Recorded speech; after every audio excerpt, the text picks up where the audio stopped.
तो व्यूअर्स, अब इस वीडियो में हम आप देखेंगे कि कैसे हम मतलब TDS से भी लास्ट रिटर्न में हम लास्ट वीडियो तक हमने देखा था कि भाई डाटा हमने एक्सट्रैक्ट किया था अपना टैली से। तो इस वीडियो में अब हम जो नॉन सैलरी वाले हमारी रिटर्न होती है TDS 26Q फॉर्म में बना के कैसे बनाएंगे, कैसे उसको फिर पूरा लास्ट स्टेप तक अपलोड करेंगे वो देखेंगे। तो जैसे कि अभी जैसे कि ये आपके सामने मैंने फ़ोल्डर खोला हुआ है, बाहर उसको रीनेम कर दिया था Q4 डाटा TDS। तो सैलरी नॉन सैलरी दोनों ही था, बट अभी हम नॉन सैलरी वाले पे फोकस कर रहे हैं। तो पहले हम अभी नॉन सैलरी वाली बनाएंगे। और क्या ये होता है कि जैसे कि वैसे तो हम थर्ड एक तो गवर्नमेंट अपना सॉफ्टवेयर देती है, इसके अलावा बाहर प्राइवेट कंपनीज़ भी अपने सॉफ्टवेयर बनाती हैं गवर्नमेंट से, उनसे उनका स्कीमा कहते हैं, मतलब उनसे उनका एक तरह से टेम्पलेट सा लेके कि थोड़ा सा क्या होता है कि ये सारा जान के ऐसे प्रोग्राम के बनाया जाता है। ये जो है मतलब गवर्नमेंट ये जो बनाती है यूटिलिटी, वो इतना इजी नहीं होता, क्योंकि ये सब चीज़ें मेरे को जहाँ तक लगता है कि या तो गवर्नमेंट इतना मेहनत नहीं करती, या फिर कुछ वो प्राइवेट कंपनीज़ के साथ कुछ मिली भगत है, कुछ तो इस तरीके का इशू है। तो जो कहने का मतलब ये है कि गवर्नमेंट का सॉफ्टवेयर जो है वो टफ़ है, कॉम्प्लिकेटेड है, यूज़र फ्रेंडली नहीं होता। चाहे और भी हम बात करें कि भाई GST की भी बात करें, तो जो भी है रिटर्न फाइलिंग का गवर्नमेंट से रिलेटेड, मतलब कंप्लायंस का, रिपोर्टिंग का जो कुछ भी होता है इसमें, तो सारा कुछ अब ऐसा तो है नहीं कि मैनुअली पेपर में सबमिट हो रहे हैं, तो सब कुछ ऑनलाइन होता है। तो यूटिलिटी सॉफ्टवेयर्स के थ्रू होता है, उनको यूटिलिटी भी कहा जाता है।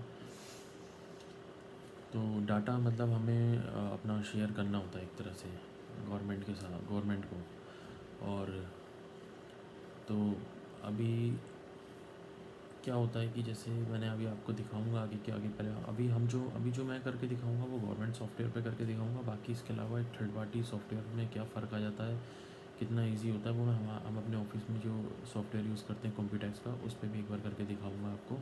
कुछ चीज़ें मैं उसमें से भी इसके लिए लूँगा, लेकिन आपको क्लियर कर दूँगा कि क्या फ़र्क है।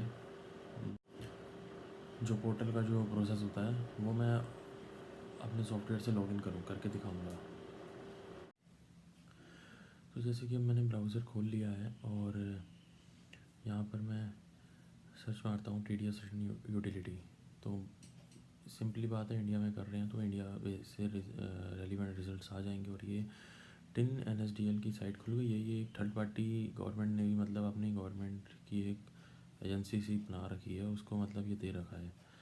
तो यहाँ पर जैसे मैंने डाउनलोड कर लिया, यहाँ पर लेटेस्ट वर्ज़न का लिंक दे रखा था, उसको हम डाउनलोड करेंगे।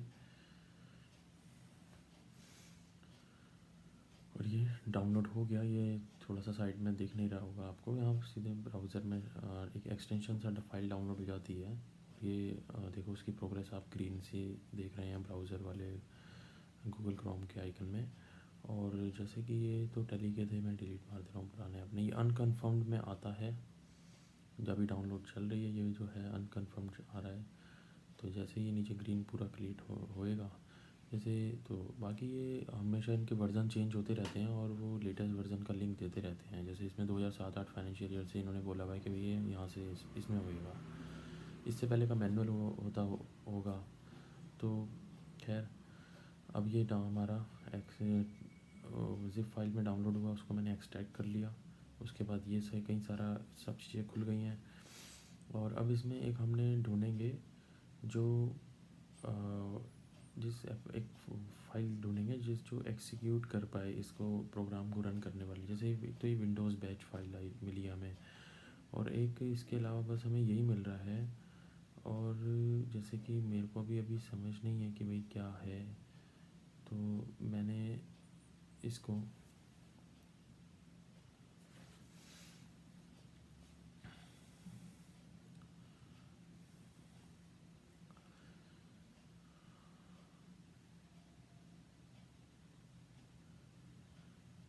एक्चुअली मैं भी फ़र्स्ट टाइम इसको डाउनलोड करके बना रहा हूँ, वीडियो भी बना रहा हूँ और कर भी रहा हूँ, क्योंकि हम तो सॉफ्टवेयर में करते हैं अपने ऑफिस में। तो बार बार ये थोड़ा सा इसमें मुझे टाइम भी लग रहा है समझने में कि क्या चलेगा क्या नहीं चलेगा। फ़ीचर्स हैं ये, मैं थोड़ा सा समझना चाह रहा हूँ कि कहाँ पे कौन सी वाली फ़ाइल खोलनी पड़ेगी, किसके ये इन्होंने हेल्प फाइल्स दे रखी होती हैं दो। ठीक है, ये ट्यूटोरियल है जावा का, एक ट्यूटोरियल दे रखा है और एक एफएक्यू की दे रखी है, फ्रिक्वेंटली आस्क्ड क्वेश्चंस की फ़ाइल। तो हमें जैसे आप एक बार इसको पूरे को डाउनलोड करके इसको स्टडी ज़रूर कर लें।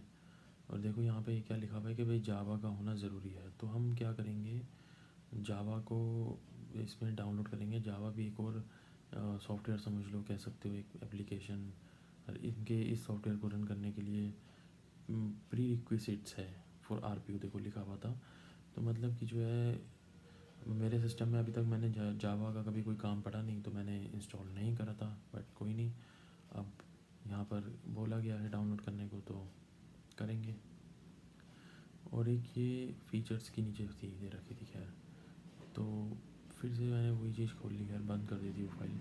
तो ये कह रहे हैं कि भाई वर्ज़न ये चाहिए होता है हमें, तो हम वही वाला वर्ज़न यहाँ से देख के डाउनलोड करेंगे। जैसे इसमें दे रखा है कि जावा, ये नीचे और दे रखा है, तो मैंने इसको यहाँ से सिलेक्ट कर रहा हूँ। 1.8 चाहिए हमें, 1.6 अप टू 1.8 अपडेट 60। ये कुछ इनका चाहिए होता है। जैसे ये नीचे लिंक दे रखा है तो हम डायरेक्ट वहीं से क्लिक कर रहे हैं और ये सीधा सीधा हमें वहीं ले जाएगा। तो अब हम यहाँ से डाउनलोड कर लेंगे और इसमें टाइम लग जाता है काफ़ी इंस्टॉल होने में। मैं थोड़ा फास्ट फॉरवर्ड कर दूँगा वीडियो को, अभी डाउनलोडिंग चल रही है।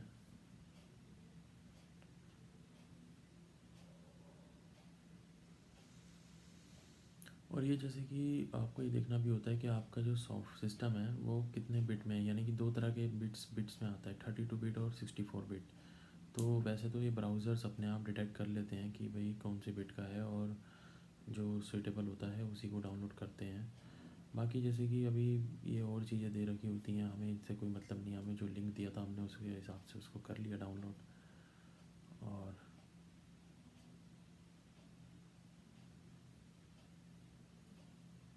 जैसे जावा 6 में हमें चाहिए था ना, तो जावा 6 में चले गए हम।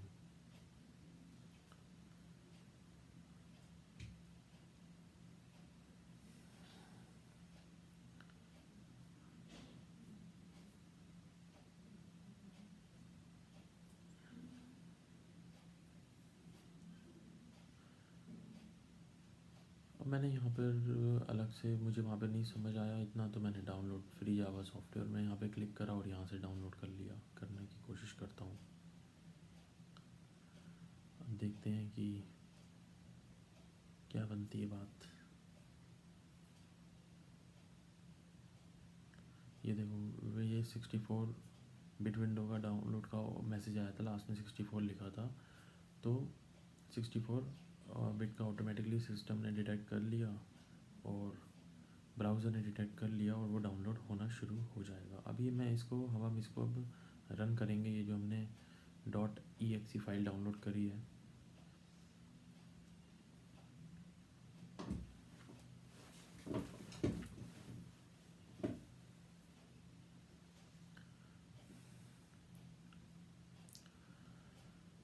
अब इसको हम इंस्टॉल करेंगे। तो ये टाइम लगता है इसमें। तो क्या है कि जैसे कि अगर आप कोई छोटा वगैरह कोई एक आध रिटर्न फाइल करनी हो, छोटी रिटर्न फाइल करनी हो, वॉल्यूम में डाटा नहीं हो, दो चार क्लाइंट हो, आप जैसे अगर तो पार्ट टाइम कर रहे हो तो आप इसका यूज़ करके करें तो सही रहेगा। अदरवाइज़ अगर आप किसी कंपनी में काम करते हैं और वहाँ पर वॉल्यूम भी ज़्यादा होता है डाटा का, और बार बार रेक्टिफिकेशन रिवाइज़ की भी ज़रूरत पड़ती है इनको, सैलरी की भी होती है, नॉन सैलरी भी होती है। तो फिर ऐसे में आप सॉफ्टवेयर परचेज़ कर लो जिसकी कॉस्ट बहुत ज़्यादा नहीं होती, 2 4 5 हज़ार रुपये की होती है। तो अभी जैसे मैंने उसको रन करा, तो उसके बाद फिर मैंने उसको विंडोज़ बैच फाइल वाले ऑप्शन को क्लिक करा था। जैसे आप इसको रिवाइंड करके देखेंगे तो ये जो है खुल गया था, और ये मैंने अभी हेल्प फाइल और खोल लिया साथ में। तो चीज़ ये भी हेल्प फाइल है, ये काफ़ी बड़ी ज़्यादा पेजेस की लग रही है। ये इस यूटिलिटी को चलाने को लेकर है। तो अभी क्या है कि 24Q ये ट्यूटोरियल डाउनलोड करा था, यहाँ ऊपर देखो लिंक दे रखा है, और इधर साइड में एक हेल्प का ऑप्शन भी दे रखा है, तो उससे रिलेटेड आप कर सकते हैं चीज़ें। बाकी देखो यहाँ पे फॉर्म नंबर सेलेक्ट करने का होता है, तो 26Q हमें चाहिए। अच्छा, statement type to be prepared, regular का मतलब ओरिजिनल कर रहे हैं, करेक्शन का मतलब अगर रिवाइज़ कर रहे हैं। तो अभी फ़िलहाल हमारे केस में हम फ्रेश कर रहे हैं फर्स्ट टाइम, तो रेगुलर करेंगे और क्लिक टू कंटिन्यू पे क्लिक कर देंगे, क्योंकि अभी हम नई जनरेट कर रहे हैं। अगर हमारे पास ऑलरेडी कुछ हमने वर्क किया हुआ होता है और सेव कहीं पर फाइल होती है हमारी ड्राफ्ट, तो हम ओपन है सेव रेगुलर फाइल पर क्लिक करते हैं। बट अभी हम क्लिक पे कंटिन्यू करेंगे। देखो ये हमें पाथ देता है, अभी हमारा कुछ है ही नहीं वर्किंग, लेकिन अभी आगे अगर हम वर्किंग करेंगे तो फिर बीच बीच में उसको ब्रेक लेंगे, तो डाटा उतना उतना सेव कर देंगे।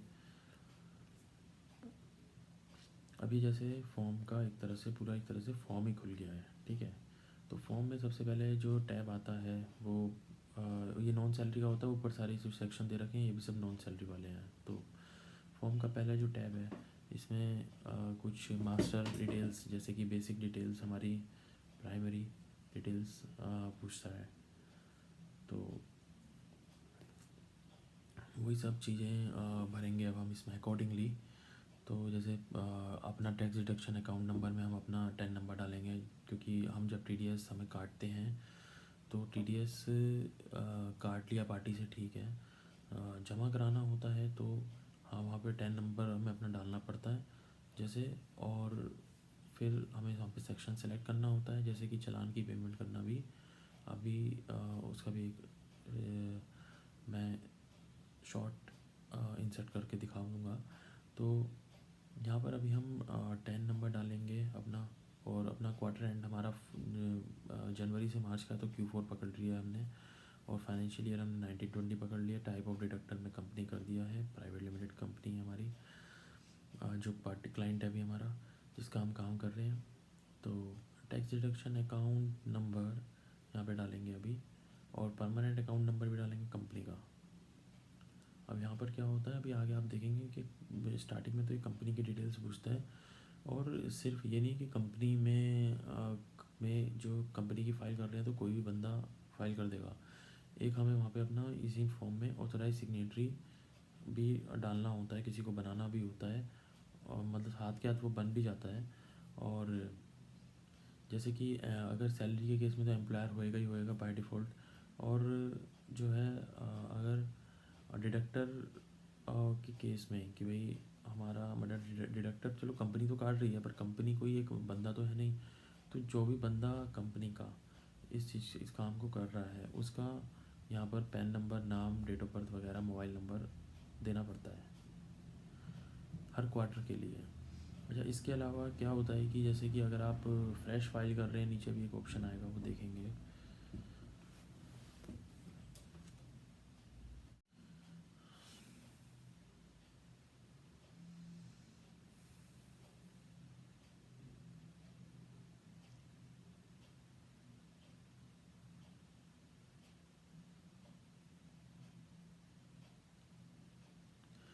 तो मैंने क्या करा हुआ है, मैंने ये जो है कुछ रिपोर्ट्स मैंने जैसे मैंने अपने हमने सॉफ्टवेयर से इनकी रिटर्न करी हुई थी Q4 की, 26Q की, ये नॉन सैलरी की, उसकी मैंने जो है रिपोर्ट्स निकाल ली थी। मतलब ये जैसे ये 26Q का है, ये मैंने क्या है ऑलरेडी सॉफ्टवेयर से जो किया था उससे मैंने एक अपना हमारा इंटरनली सॉफ्टवेयर हमें एक रिपोर्ट निकाल देता है। जैसे हम टैली से कोई भी लेजर एक्सपोर्ट करते हैं, एक्सेल में कर सकते हैं, कुछ भी सेल रजिस्टर, परचेज रजिस्टर निकालते हैं, तो ऐसे ही ये हमारा जो सॉफ्टवेयर है मैंने कंप्यूटेक्स से इनका जो ऑलरेडी फ़ाइल करी हुई है वो रिटर्न उसका या भरी हुई है, मैं ये कह सकता हूँ। अभी फ़ाइल करने से मतलब नहीं होता, अगर सिर्फ बना भी रखी हो तब भी ये चीज़ निकल जाता है फॉर्म, क्योंकि ये डाटा कोई मैंने ऑनलाइन से हमारा कहीं पर कुछ प्रिंट नहीं निकलता।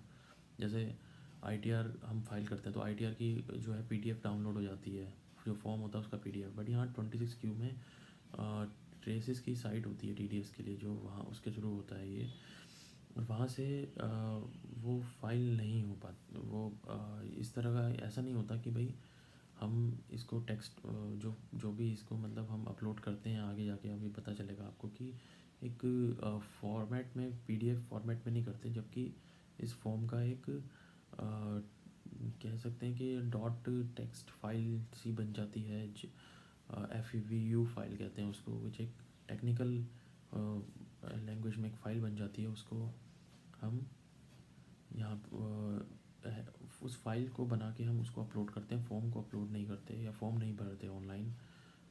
तो एक इस तरह की, अब जैसे यहाँ पर क्या है कि हम वो डिटेल्स भर रहा हूँ मैं, जैसे आप देखोगे तो मैंने पहले ऊपर कंपनी की भर दिया। अब यहाँ पे पर्टिकुलर्स ऑफ डिडक्टर में नाम उसका आ जाएगा, जो भी ऑथराइज पर्सन बना रहे हैं उसका एड्रेस, जैसे मैंने कहा था उस तरीके से मैं भर रहा हूँ। अच्छा, ये जो है पर्सन डिडक्टर में तो खैर कंपनी का ही नाम आएगा, लेकिन पर्टिकुलर पर्सन रिस्पॉन्सिबल जो है वहाँ पर उस ऑथराइज सिग्नेटरी वाले बंदे का नाम आएगा। तो ये थोड़ी सी गलती कर दी मैंने यहाँ पे, और फिर यहाँ पर मैं कर दे रहा हूँ। और बाकी जिन चीज़ों पर स्टार लगा हुआ है, जैसे कि नेम में, फ्लैट नंबर में, परमानेंट अकाउंट नंबर में, या नीचे जैसे लगा हुआ है पिन कोड में, तो वो चीज़ें भरना ज़रूरी है और बिल्कुल ठीक भरना ज़रूरी है, नहीं तो एरर आ जाएगा। तो ये मैंने जो ऑलरेडी आपके सामने मैं वैसे इस रिटर्न को दोबारा से बना रहा हूँ।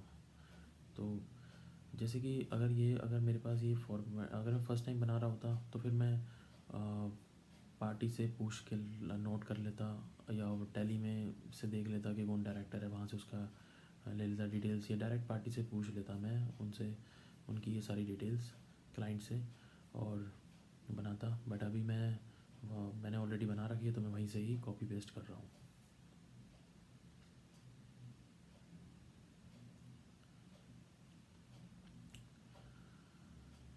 तो यहाँ पर अब जैसे कि कुछ शायद ये 10 को एरर बता रहा था, क्योंकि वो मैंने थोड़ा सा क्या, ने जैसे बताया आपको कि मैं थोड़ा सा चेंज कर रहा हूँ चीज़ों में, एग्जैक्टली वो चीज़ें नहीं डाल रहा।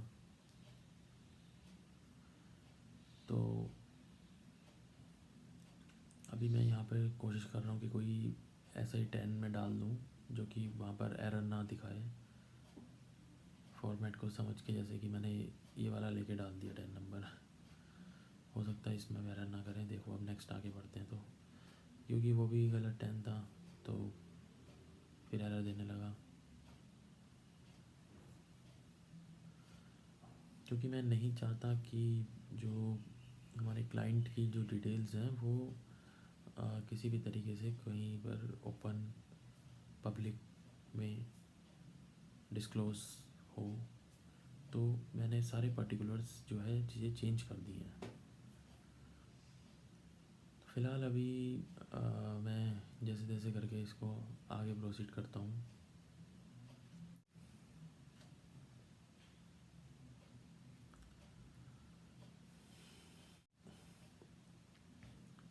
और ये देखो कि मैंने कि अभी एक्सेल खोली है, तो क्या है कि वो जो डाटा वर्ल्ड फाइल में जो बनाया आगे रिपोर्ट निकली थी, वो सॉफ्टवेयर में जो डाला गया था पहले इनिशियली, वो इन एक्सेल फाइल्स के थ्रू डाला गया था।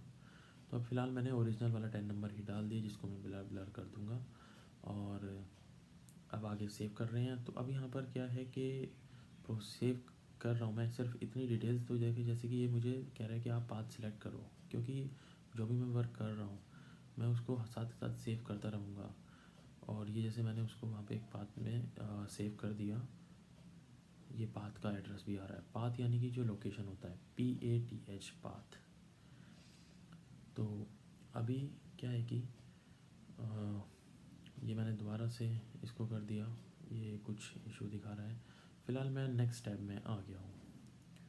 तो एड्रेस, अभी हम ये देखना है कि भाई यहाँ पर चलान भरने हैं, तो कितने चलान हैं उतनी रो ऐड करनी पड़ेगी। तो ये बड़ा झंझट रहता है आप ये गवर्नमेंट की यूटिलिटी में। तो क्या है कि हमारे में केस में 5 चलान हैं, तो मैं 5 चलान मैंने डाल दिए हैं, 1 2 3 4 5।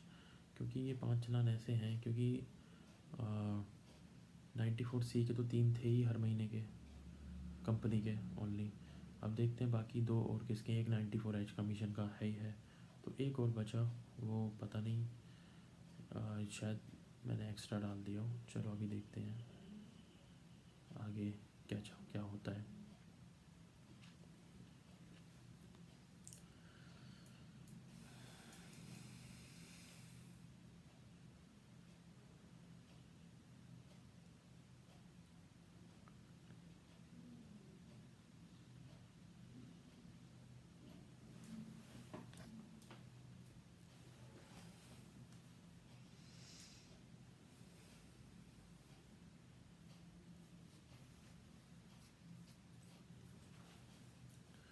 और मैं ये भी बताऊंगा आपको एक्सेल फाइल में हमने कैसे डाला था, ये भी दिखाऊंगा आपको। मतलब आप को समझ आ जाएगा थोड़ा सा जब मैं वहाँ से कॉपी पेस्ट सा करूँगा कि हमने एक्सेल फाइल में कैसे भरा था और कितना इजी रहा होगा। कंपेयर करें इस यूटिलिटी से।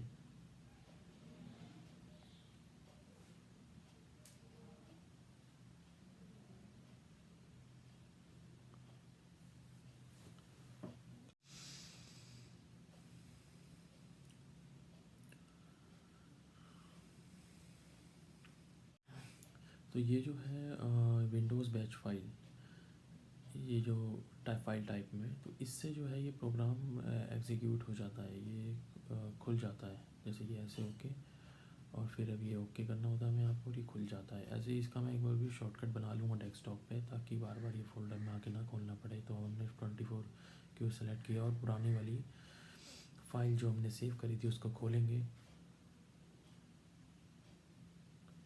कंटिन्यू पे क्लिक करेंगे। तो अभी क्या हुआ कि ये मेरी फ़ाइल तो खुल गई पर मेरा डाटा तो सेव हुआ नहीं। तो ये चीज़ मैंने अच्छा हुआ यहीं पर ही चेक कर ली, इसके बाद अगर करता तो और दिक्कत होती। हो सकता है ये पहले जो मैंने सेव किया था ये वो डाटा ही हो और बाद का मैंने सेव करा नहीं हो, तो इसलिए बहुत केयरफुली काम करना चाहिए। या कहीं और पाथ पे मैंने सेलेक्ट करा हो। हाँ ये अब आ गया, तो ठीक है, वो मेरा शायद पाथ गलत हो गया होगा पहले। तो अच्छा, अब यहाँ पर हम यहाँ पे आएंगे तो चालान, नंबर ऑफ़ चालान्स कितने थे एक बार अपनी उसी फाइल में देखूँगा मैं। तो जैसे जनवरी में हमारे पास एक चालान है 94C का, और एक ही हमारे पास ये सब। इस चालान में जितना भी हमने TDS काटा है ये पार्टी वाइज लिखा हुआ है। तो इसको जो है मैंने यहाँ पे वापस से आ रहा हूँ TDS यूटिलिटी में, और नंबर ऑफ़ कॉलम्स यानी कि 13। यार ये मैंने क्या करा है कि चालान मैंने नंबर ऑफ़ एंट्रीज़ के हिसाब से चालान सेलेक्ट कर दिया, शायद ये गलती कर दी है, जबकि यहाँ तो चालान जाने चाहिए थे, डिडक्टीज़ नहीं ऐड करने चाहिए थे मुझे। मैंने यहाँ डिडक्टीज़ के हिसाब से ऐड कर दिया, तो डिलीट जितने करने थे मैंने अब वो उतने डिलीट करूँगा। तो मेरे हिसाब से अभी मैंने 3 ही मेरे पास चालान थे, तो वापस से मैंने उनको डिलीट मार दिया जो एक्स्ट्रा मैंने ऐड कर ली थी रोज़। तो अब जो 3 चालान है, तो मैंने एक चालान का वहाँ से चालान मेरे पास जो PDF में डाउनलोड हो गया था, जो मैं जब ऑनलाइन पेमेंट करी थी उसकी एक्नॉलेजमेंट, तो उससे मैं ये डिटेल्स देख के इसमें एंट्री में भर रहा हूँ।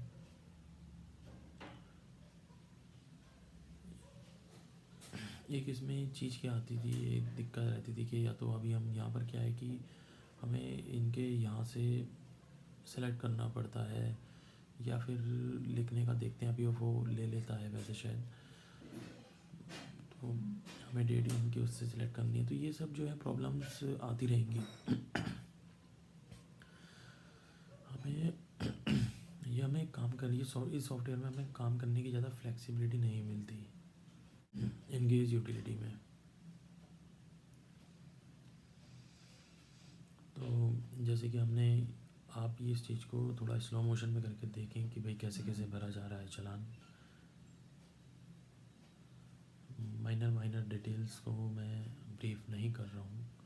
और ये जैसे कि वहाँ पे 200 था हेड इसका, तो क्या होता है 200 जो है नॉर्मल होता है, 400 जो होता है जब डिमांड्स वगैरह निकलती हैं और इनकी तरफ से लेट पेमेंट वगैरह, तो वो 400 से में हेड के अंदर जाती हैं। तो जैसे कि अब मैंने इसमें मेन बेसिक डिटेल्स जो सारी नहीं भरनी, ज़रूरी नहीं है सारी भरें, बट कुछ कुछ तो मेन भरनी ही होती हैं कि उसके बगैर काम नहीं चलता, वो मैंने भर दी हैं। एक चालान भर दिया है मैंने, एक चालान की भी वो भरी है। तो ये अभी हम मतलब टीडीएस की रिटर्न प्रिपेयर कर रहे हैं, जैसे जीएसटी की रिटर्न प्रिपेयर अलग वैसे करते थे, आपने देखी थी, ये टीडीएस की ऐसे करते हैं।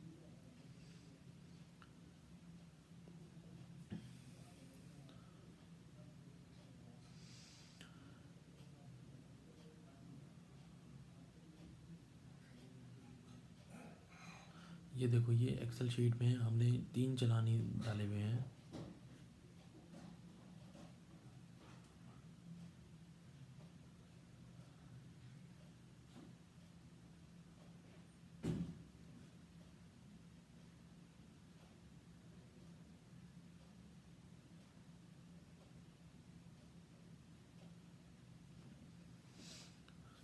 अब यहाँ पर हमने डिडक्टिव्स की एंट्री करनी है, बट यहाँ पर क्या होता है कि जैसे कि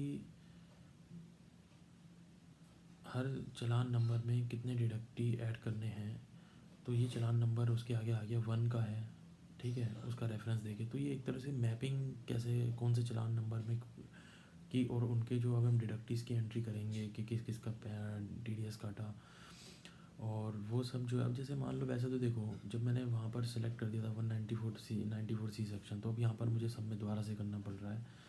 तो चालान की एंट्री करते वक्त मतलब जब कर दिया था, तो ये मतलब ये जान के ये सब चीज़ें इतनी वो बनाई होती है, जबकि यहाँ पर सारा जब मैंने बाहर ही डाल दिया कि 94C का, तो यहाँ पर सब में 94C आना चाहिए था। बट क्योंकि अगर इसको ईजी बना देंगे तो सॉफ्टवेयर कैसे बिकेंगे, तो इस वजह से ये एक पॉलिटिक्स, एक काला सच है इस फील्ड में।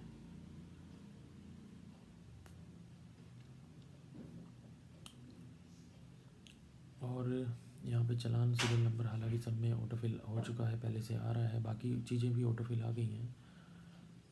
और हो सकता है कि यहाँ पर कभी कभार कोई बंदा अलग सेक्शन का दिखाना चाह रहा होता, तो उसके बाद यहाँ पर ऑप्शन देते हो कि दिखा सके वो। बाकी और चीज़ें हैं, जैसे जैसे आप देख रहे हो कि मैं भर रहा हूँ।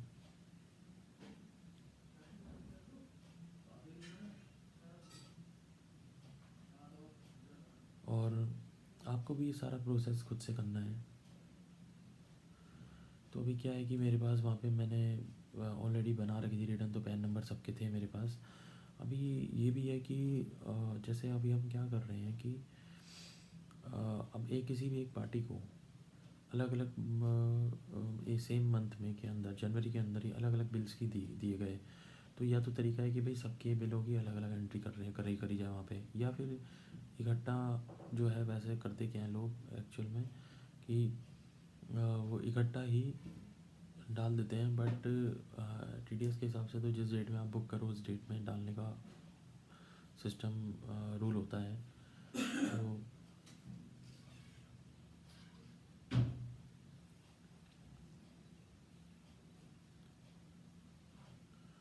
तो यहाँ पर अभी हम जैसे भर रहे हैं कि भाई डेट पेमेंट या फिर क्रेडिट के, कब हमने बुक करा, फिर पेड क्रेडिट में भी वही डेट डाल दे रहे हैं।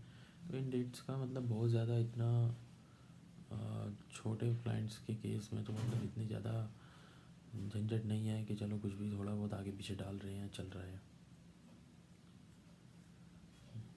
बट जहाँ पर अगर आप बड़े क्लाइंट्स होते हैं और हर एक चीज़ को मतलब बहुत ज़्यादा टू द पॉइंट करना होता है, तो दिक्कत होती है। अभी यहाँ पे क्या है कि ये जैसे मैं 01 करता हूँ सिलेक्ट, तो मुझे 3 बार 0 दबाना, 2 बार 0 दबाऊँगा तो स्टार्टिंग में लिखते हुए तब एक पहली बार आता है, मतलब यानी कि एकदम से 0 नहीं पकड़ता, पहला वाला दूसरा वाला पकड़ता है। तो इस वजह से मेरी डेट डालने में बार बार दिक्कत आती रही है। तो हमने डिडक्टिव कोड डाल दिए थे इसमें, हमारा सब में कंपनीज़ का ही है, ये पूरा चलान ही कंपनी का था, तो सब में कंपनी का इसमें 1 है, तो सब में 1 डल जाएगा। रेट क्या जिस पर डिडक्ट काटा है वो 2.2 था, तो 2.0। तो जैसे ये येलो हो जाता है, कुछ भी एरर आता है और ये ऑटोमेटिकली 0.0000 ऐसे इतना ले लेता है। तो अभी ये भी ऑप्शन नहीं कि मैं इसमें कॉपी पेस्ट या ड्रैग कर दूँ एक्सेल की तरह, हर हर कॉलम में मुझे टाइप करना पड़ेगा। बट जबकि ऐसी फैसिलिटी इन्हें देनी चाहिए। वैसे तो इनको भी एक्सेल दे देनी चाहिए, पर पता नहीं क्या पता, जैसे सॉफ्टवेयर बनाते हुए ये तो कम ध्यान में रखते होंगे कि लोगों को इजी कितना रहे, टफ़ क्या बनाना है ये ज़रूर ध्यान में रखेंगे। रखा होगा इन्होंने बनाते हुए, कॉम्प्लिकेटेड कैसे बनाया जाए इसको।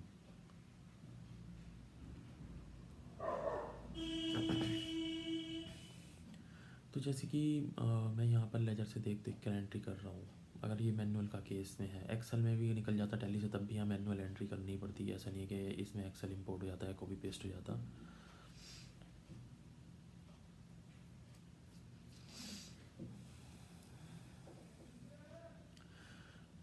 और डेट ऑफ डिडक्शन भी 1 तारीख की डाल दी है। महीने की कोई भी डेट डाल दो, कोई दिक्कत नहीं है। अगले 7 तारीख के अंदर पेमेंट का चालान होना चाहिए।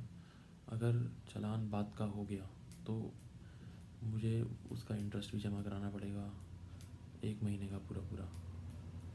अदरवाइज़ तो मैं उसको फिर अगले महीने में शिफ्ट कर भी सकता हूँ बिल को। साल से अलग बाहर नहीं निकाल रहे, साल के अंदर ही रख रहे हैं, फाइनेंशियल ईयर के अंदर ही। महीने में आगे पीछे कर लेते हैं लोग इंटरेस्ट बचाने के हिसाब से। नहीं तो क्या होगा, रिटर्न तो भले ही चले भी जाएगी, बाद में वो उनकी तरफ से प्रोसेसिंग होएगी तो डिमांड निकल के आ जाएगी।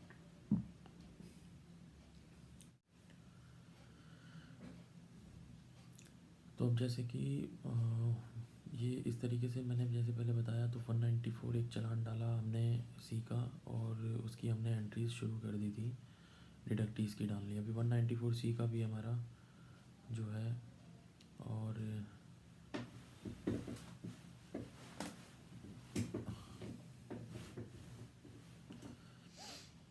जो कि फेबररी में है हमारा, कमीशन का भी है एक और 194 सी के अलावा।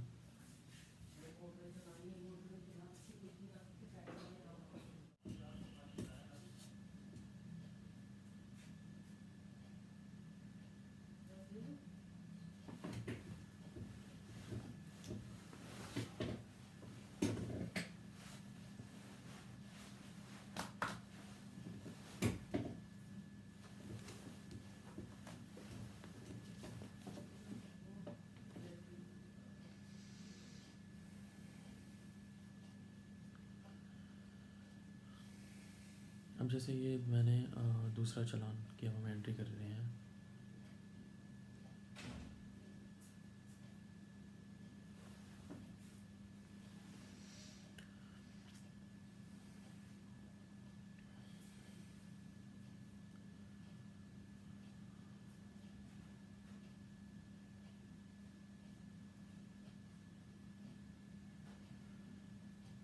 जनवरी का जो चालान था वो तो हमने कर ही दिया, एक सिंगल एक ही था। अब इसमें फेबररी में हमारा 94 सी भी और 94 एच भी है। तो इसमें 94 एच की भी अब हम एंट्री यहाँ पर चालान की करेंगे। तो जैसे TDS जितना काटा है उतना लिख देंगे। बाकी सेक्शन कोड अभी नहीं लिख रहे हैं, बट ये सेक्शन कोड मैंने सेलेक्ट करना होगा, अभी मैंने करा नहीं है, शायद इस वजह से वहाँ पे आया नहीं सारा। 94 सी आ जाता अगर मैं वहाँ पर ये मतलब सेक्शन कोड सेलेक्ट करता, तो शायद वो भी ऑटो फिल आ जाता। तो कुछ अपनी में गलती हो जाती है करते हुए, वीडियो बनाते हुए भी। क्योंकि वैसे भी मैं फ़र्स्ट टाइम इसमें डेमो दे रहा हूँ, हम कभी इसमें आज तक हमने कभी इससे रिटर्न फाइल करी नहीं है। बट ये है कि एक बार FUV जनरेट हो जाती है तो उसका मतलब ये है कि चाहे वो इस सॉफ्टवेयर से करो या उस सॉफ्टवेयर से, FUV जनरेट करना एक अलग मैटर है। FUV फाइल जब जनरेट हो जाती है तो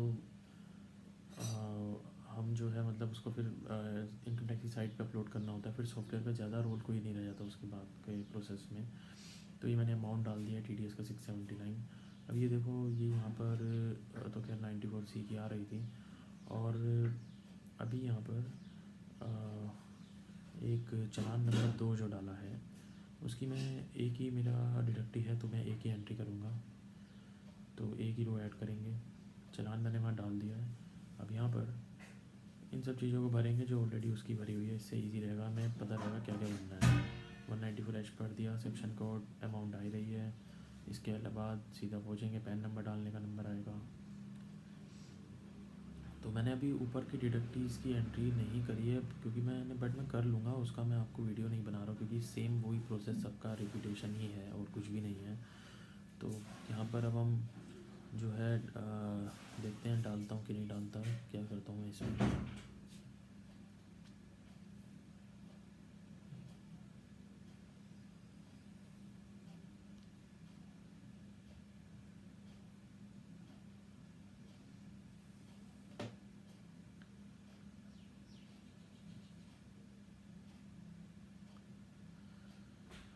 तो बंदा था हमारा जी कमल बख्शी, वो डाल दिया हमने उसका नाम। पैन नंबर उसका अभी देखते हैं, स्मॉल में नहीं कैपिटल में डालना है भाई, कैपिटल में डालना है।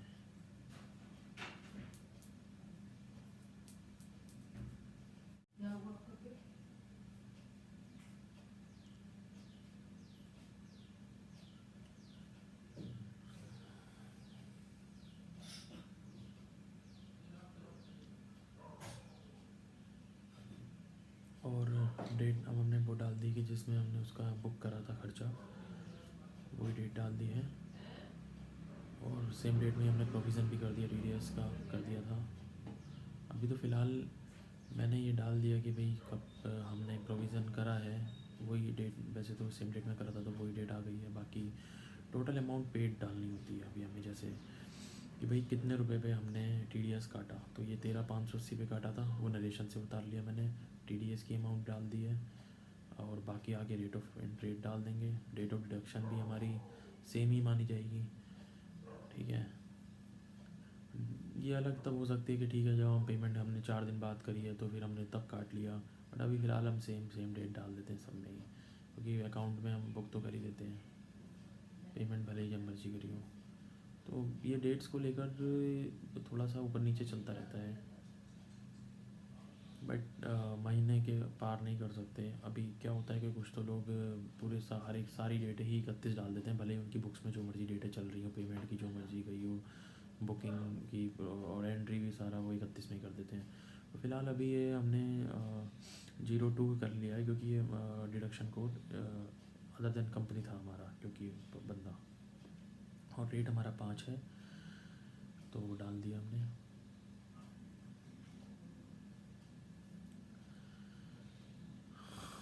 अब ये जो है इस रो को मैंने अभी डिलीट कर दिया है, क्योंकि क्या था कि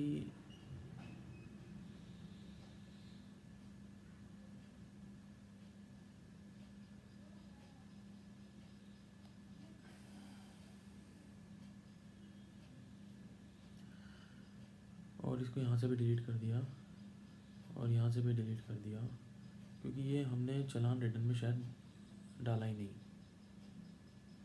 इस वजह से कर दिया। वो मैं आपको करके दिखा रहा था, एक्चुअल में चलान जाना रह गया है, गलती हो गई।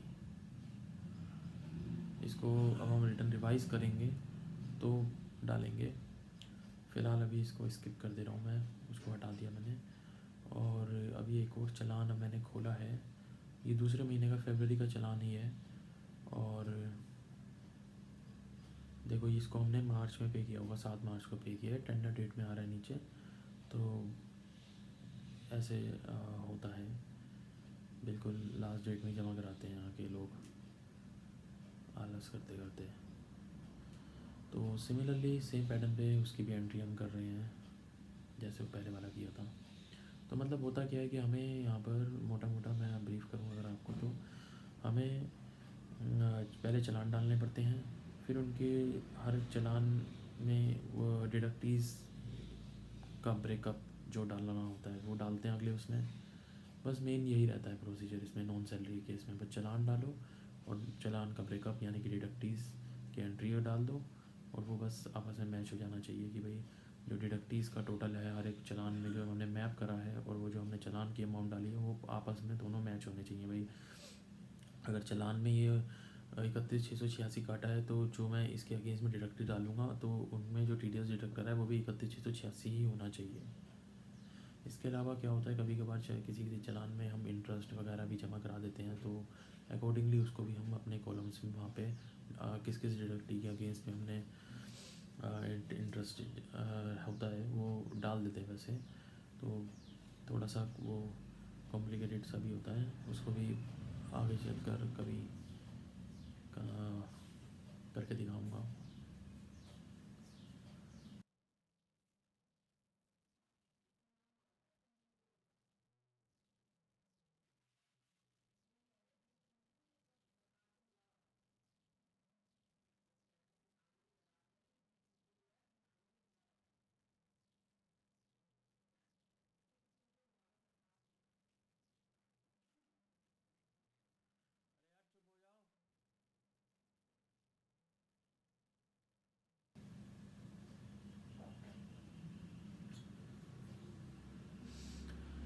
तो अभी मार्च का चालान खोल दिया मैंने, जो कि हमने क्या करा है, देखो अभी एक एग्जांपल आ गया, 12/6/2020 में जमा कराया है, तो देखते हैं कि इसका हम ट्रीटमेंट कैसे किया गया है। तो हमने इसमें इंटरेस्ट 1600 रुपये जमा करा दिया। तो क्या होगा कि अगर हम डिडक्टीज़ में नहीं भी डालें, डिडक्टीज़ में नहीं डालेंगे, क्या है वो तो हम चालान में डाल देंगे ऑटोमेटिकली। जब रिटर्न प्रोसेस करेगा डिपार्टमेंट की साइट, तो वो कंसिडर कर लेगी कि आज जितना टोटल TDS जमा लेट हुआ है 1 महीने का, उसमें इंटरेस्ट आ गया कि नहीं आ गया। देखो यहाँ मैंने इंटरेस्ट के कॉलम में डाल दिया कि, तो इस तरीके से जो टैक्स का अमाउंट है वो हमारा डिडक्टीज़ से कितना कितना काटा, डिडक्टीज़ के में एंट्रियों में हम इंटरेस्ट नहीं दिखाएंगे। चालान सीरियल नंबर डाल देंगे सिमिलरली, तो तीनों चालान भरेंगे, उनके डिडक्टीज़ भर देंगे। ये 12/6/2020 को करा हमने।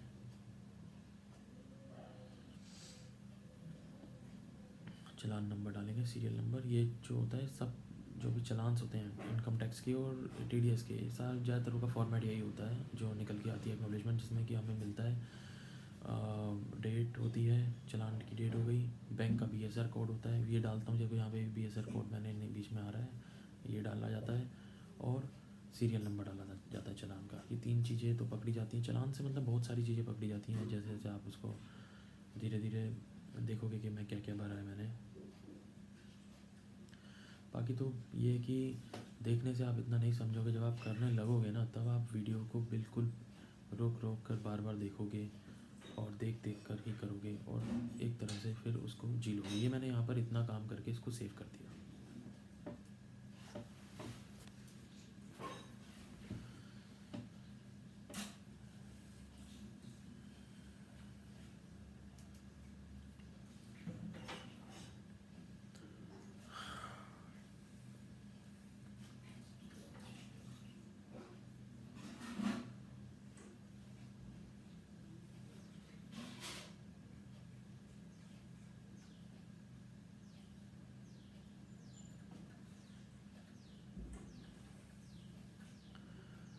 जैसे ये मैंने आपको बताया कि ओपनिंग हम पे करा था हमने, जो अगले मंथ में एंट्री आती है, कौन से मंथ का,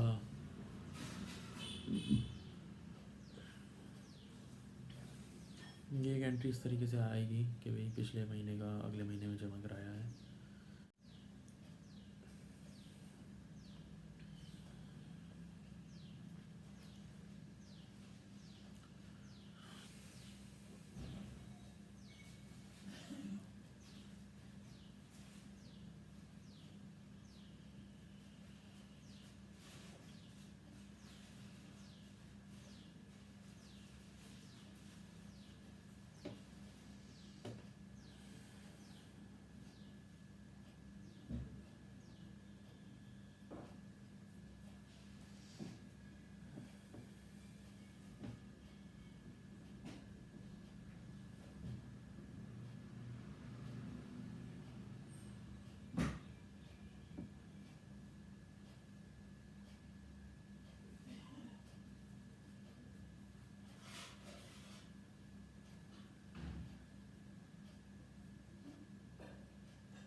और ये जैसे एंट्री करते हुए किस तरह के इश्यूज आते हैं, एरर्स आते हैं, थोड़ा सा वो आप देखें।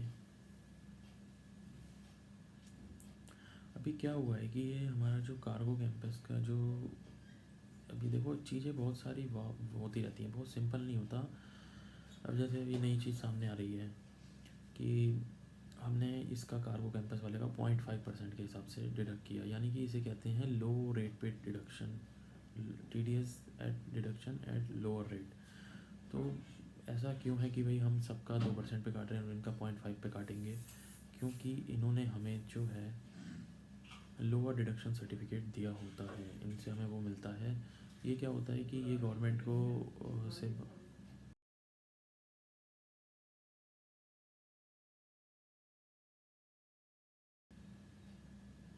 तो ये होता क्या है कि जैसे कि मैं इसकी एंट्री कर रहा हूँ और लो डिडक्शन रेट पे इसका हमें उन्होंने दिया होता है कि भाई क्या होता है कि ये ना गवर्नमेंट को बोल देते हैं कि भाई ऐसा है कि हमारा TDS इतना नहीं बनता, ज़्यादा कट रहा है, तो हमारा कम कटना चाहिए। तो उसके लिए अपने पूरे पेपर सबमिट करते हैं और फिर एक ये कहते हैं कि भाई उनसे कि भाई अब यहाँ पर इसके लिए जैसे मैं रेट डाल रहा हूँ तो वो लेता नहीं है, और इसके लिए मुझे यस करना पड़ता है पहले कि भाई लोअर डिडक्शन था, लेकिन ये कौन सा वाला था वो भी, तो ए वाला, इसमें कोडिंग दी होती है अलग अलग उसकी। तो यहाँ पर क्या है कि मैंने अभी ए सेलेक्ट करा था, बट 0.5 अब इनने ले लिया, नहीं तो एरर दे रहा था। क्योंकि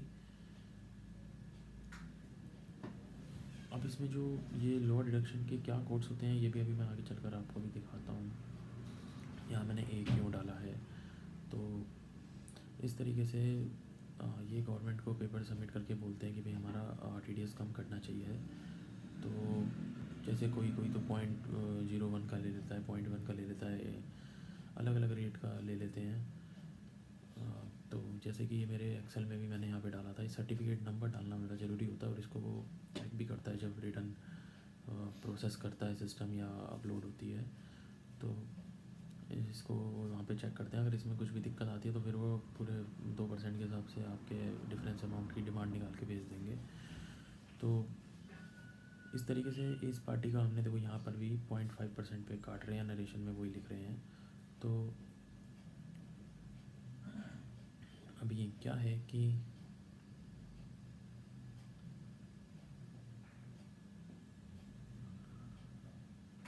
डेट अब हमने क्या करा, इसकी 31 डाल देंगे।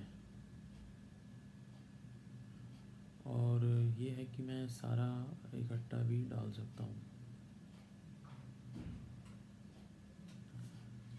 जैसे अभी मैंने 31 में डाल रहा हूँ, हालांकि 31 की एंट्री है, और ये अमाउंट पेड कितनी करी थी वो डाल देंगे जिस पर TDS काटा, जिस पर परसेंटेज पे, एसेसिबल वैल्यू कहते हैं इसको। और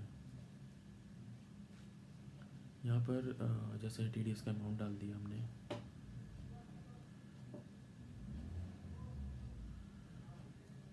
और फिर आगे लोअर डिडक्शन को यस कर देंगे, और वो भी यस कर देंगे कि भाई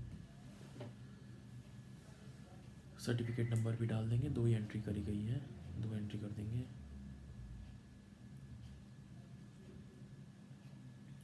तो और जिस तरीके से हम यहाँ पर एंट्रियाँ कर रहे हैं, जिस जो ये जिन जिन पेन नंबर्स पे डाल रहे हैं, तो ये इन सब के 26 AS में भी ऐसे ही एंट्रीज, ऐसे ही डेट्स, ऐसे ही पूरी इंफॉर्मेशन वहाँ पे डाटा इस तरीके से ही रिपोर्ट जनरेट हो जाएगी। जैसे हम जो यहाँ डाल रहे हैं वही इनके 26 AS में सीधा यहाँ से उठ के वहाँ चले जाता है। तो ये लोअर डिडक्शन सर्टिफिकेट को लेकर मैंने थोड़ा सा गूगल पे आपको करके सिखाया कि ये कह रहा है बंदा कि I have a query while having the quarterly TDS return through NSDL website, one option is there remarks for reason for non deduction, lower deduction, higher कुछ भी होता है, तो विच डिनोट्स ABCY ये कोड देता है। तो can anyone suggest me what denotes for what and what is the reason regards. तो यहाँ पे यही पूछ रहा है कि भाई ये कोड वहाँ पे क्या मतलब है इन सब कोड्स का। तो यहाँ पे नीचे एक बंदे ने आंसर भी दिया है। तो ये लोअर डिडक्शन के केस में तो सेक्शन 197 के अंदर का कोड होता है A, और डिडक्शन नहीं होता तो उसका होता है कोड B, और ये डिडक्शन हाइयर रेट पे होता है नॉन अवेलेबिलिटी ऑफ पैन में तो C होता है।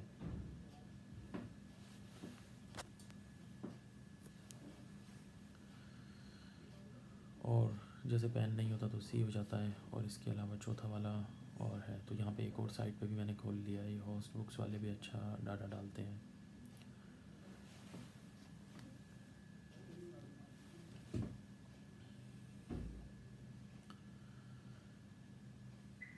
ए बी सी तो चलो समझ आ गया, वाई का क्या मैटर है।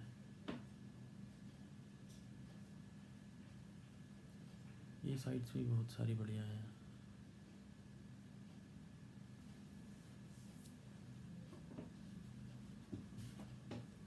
और ये देखो आगे नीचे और भी कोड्स हैं, तो ये अलग अलग फॉर्म्स में अलग अलग कोड्स आते हैं।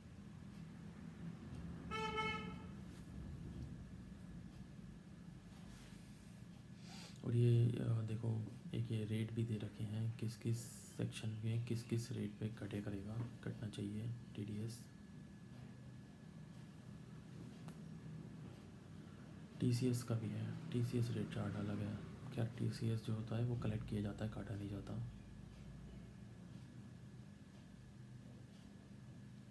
और ये देखो यहाँ पे लिखा हुआ है कि अगर पैन नंबर बंदे का नहीं होता तो हमें 20% काटना पड़ता है। और जिसका कि मतलब पैन नंबर नहीं होता तो ये सीधा गवर्नमेंट के अकाउंट में चले जाता है, कोई बंदा क्लेम भी नहीं कर सकता इसको। यानी कि ये सीधा सीधा टैक्स जमा हो गया बंदे का आपके थ्रू, इनकम टैक्स।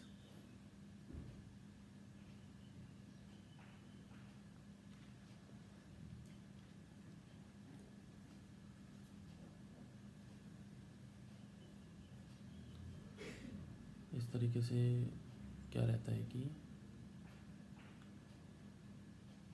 और इसके अलावा जो कुछ जो होते हैं सरचार्ज जो होते हैं नॉट डिडक्टेबल है अदर दैन सैलरी। सैलरी के केस में सरचार्ज और एजुकेशन टैक्स भी डिडक्टेबल होता है। और नॉन रेजिडेंट के केस में भी ये कुछ बता रहे हैं कि सरचार्ज और एजुकेशन सेस एप्लीकेबल होएगा। बट हमारा तो यार नॉन रेजिडेंट वाला केस नहीं है, लोकल डोमेस्टिक कंपनी है।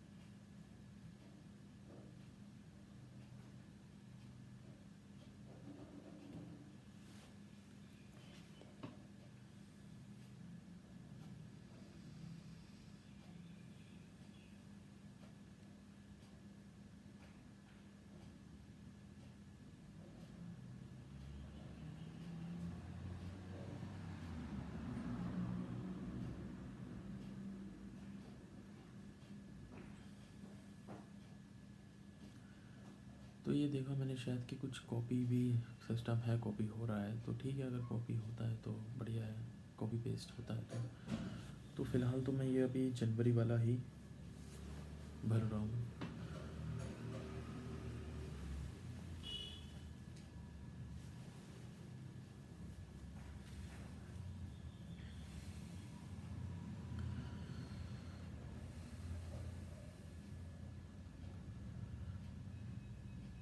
और मैं एक्चुअल डेट्स ना डाल के शायद मैं पता नहीं 31/1 भी भर सकता हूँ।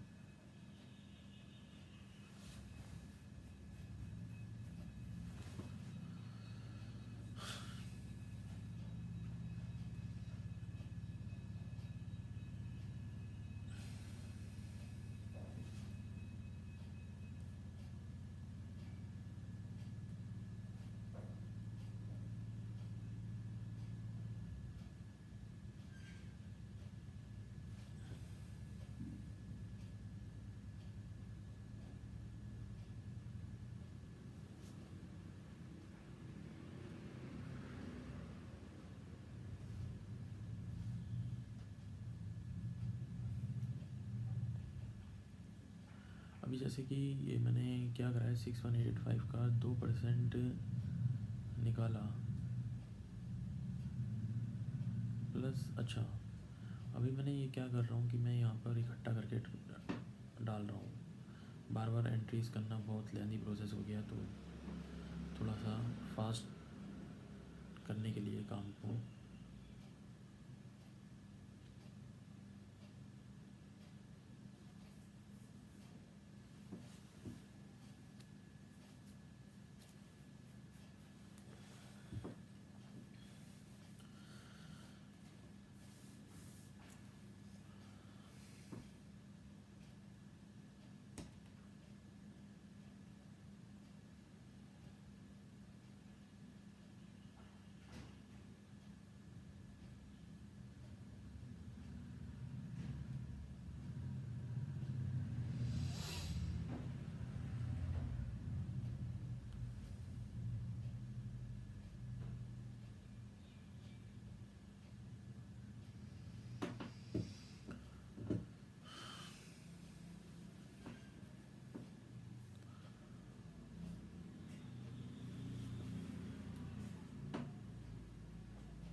और जैसे कि मेरी यहाँ पर मैंने एक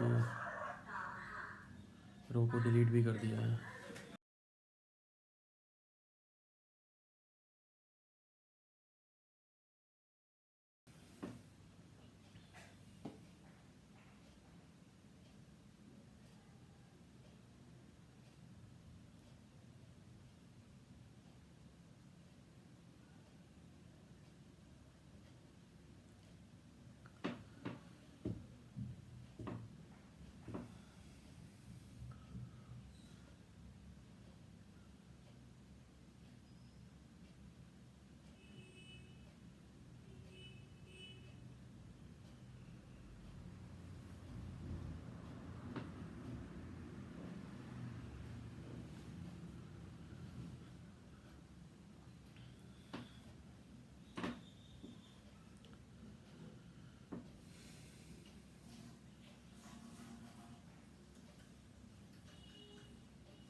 और सभी मैं 194C तो कर रहा हूँ सेलेक्ट, बट शायद ये वहाँ पर भी चलान में मैंने करा नहीं ना पहले। 194 वहाँ पे भी सेक्शन कोड सेलेक्ट करने का ऑप्शन था, वहाँ करा नहीं है शायद। वो मेरे को करना पड़ेगा अभी, अदरवाइज़ ये जो मेरे को वैलिडेट करके जो एक अपलोड करने के लिए एक फ़ाइल निकलती है .fuv फॉर्मेट में, तो वो अदरवाइज़ ये यूटिलिटी से जनरेट होएगी नहीं, वो एरर शो कर देगा शायद। बट लेकिन इसने अभी तक मुझे एरर शो करना भी चाहिए था, हो सकता है कुछ ना भी करे।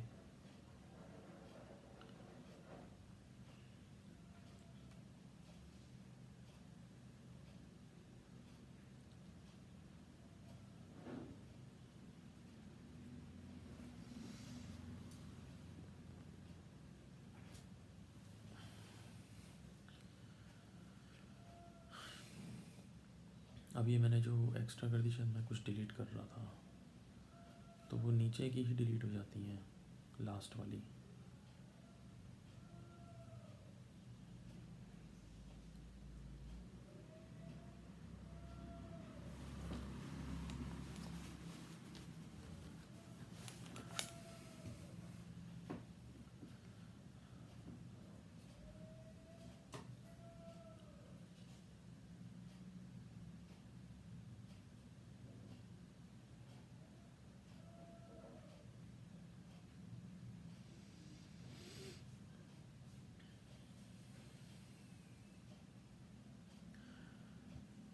अच्छा, इसमें रो नंबर डाल डाल के डिलीट करनी पड़ेगी, यानी कि मुझे एक से ज़्यादा करनी है तो वो अलग अलग करनी पड़ेगी मेरे को, ऐसे नहीं होएगी।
अभी ये डाटा फीडिंग का प्रोसेस ही चल रहा है, या ये कहूँ कि डाटा कॉपी पेस्ट।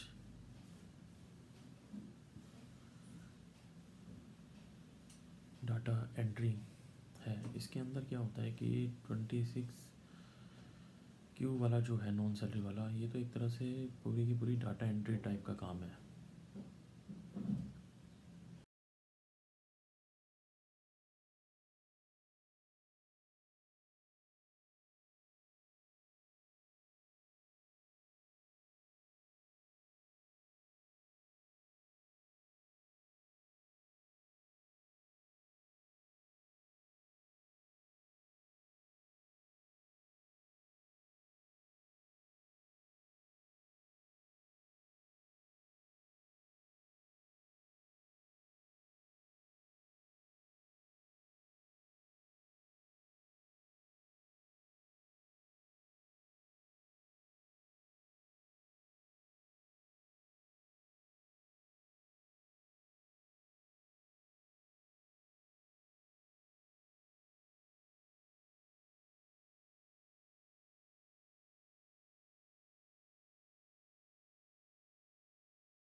तो व्यूअर्स, अभी दोबारा से मैं वो यूटिलिटी खोल रहा हूँ, डाटा जो सेव किया हुआ है वो खोलूँगा। तो अभी नीचे आती है यहाँ पे विंडोज़ बैच फाइल, इसके थ्रू खोलते हैं और इसका शॉर्टकट पता नहीं बनाया क्यों नहीं मैंने अभी तक, बनाना चाहिए हमें। तो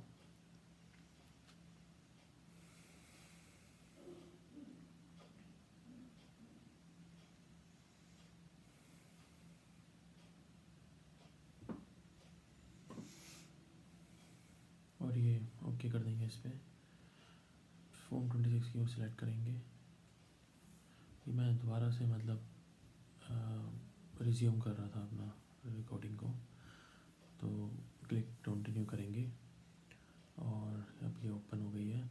तो अभी क्या है कि हमने चलान डाल लिए हैं और ये सारी जो डिटेल्स हैं वो जैसे लास्ट वीडियो थी उसमें हमने इस सारे चलान के डिडक्टिव्स प्रॉपर भर दिए हैं, मैच भी हो रही होगी हमारी अमाउंट, मैच भी होगी। अब ये ऑप्शन नहीं है यहाँ पे कि अगर हम चेक करना चाहें टोटल, तो ये एक ड्रॉबैक है यूटिलिटी का। और अब ये मैं यहाँ से क्रिएट फाइल करना चाह रहा हूँ, तो ये बार बार मेरे को नीचे मैं क्लिक कर रहा हूँ क्रिएट फाइल पे, तो ये अब मेरे को एरर्स दिखाएगा, यानी कि ये वैलिडेशन एरर्स टाइप के कह सकते हैं। तो जैसे कह रहा है ईमेल आईडी नहीं है, फ़ोन नंबर नहीं है, तो वो सब चीज़ें अकॉर्डिंगली मैं फिर फिल करूँगा।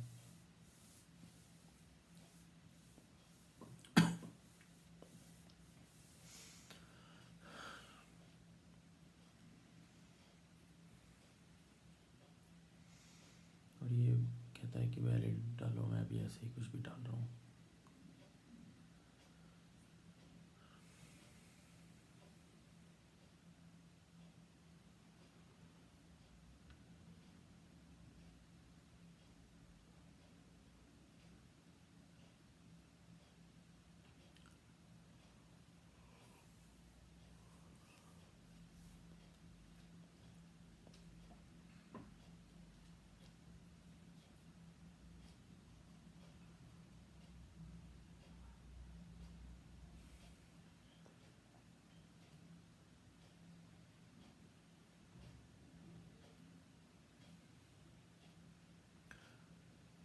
तो इसे डाल के मैंने सेव करा, फिर से अब ये मोबाइल नंबर को दिक्कत कर रहा है, तो मैंने टेलीफोन नंबर में डाल, नीचे डालेगा।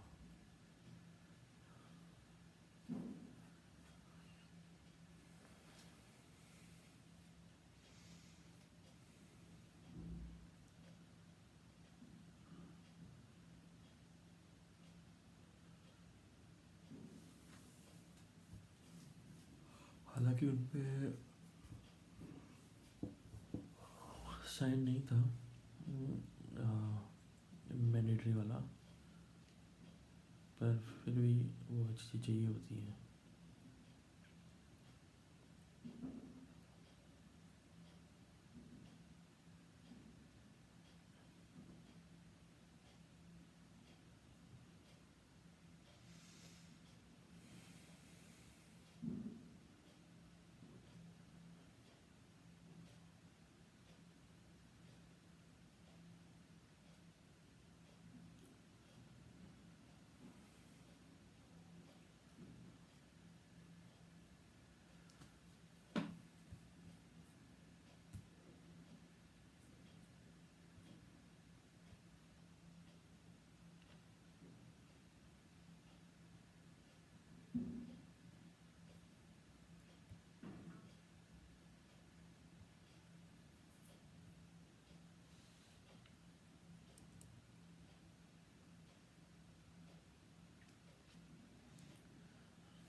इसको मैंने अभी नो कर दे रहा हूँ।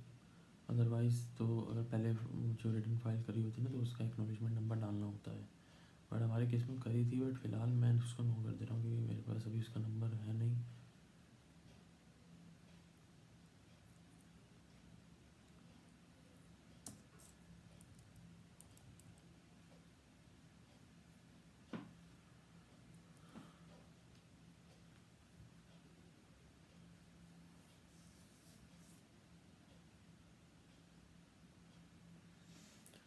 और ये देखो, चलो ये तो फाइल पहले से सेव हो रखी थी, उसको रिप्लेस करने के लिए बोल रहा था।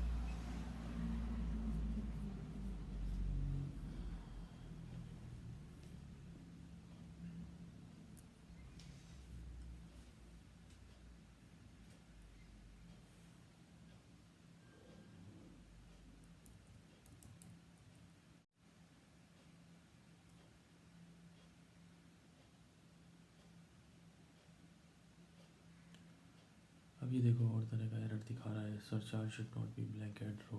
तो वहाँ पर देखते हैं क्या इशू आ रहा है सरचार्ज वाले में।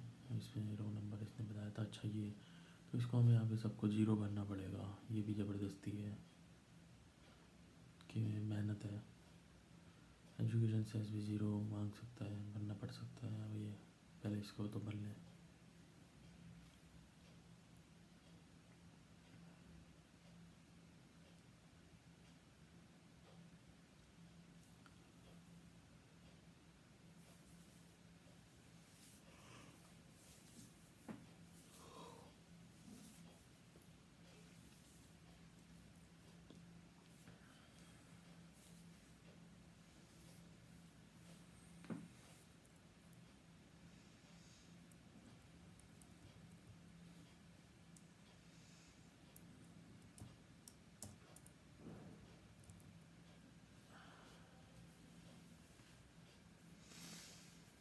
इसको भी ज़ीरो ही भर दूँगा मैं, फिर नहीं तो फिर इसका भी एरर दिखाए, बट बीच में कहीं पर छूट भी रहा है तो इसको भी फिल करेंगे।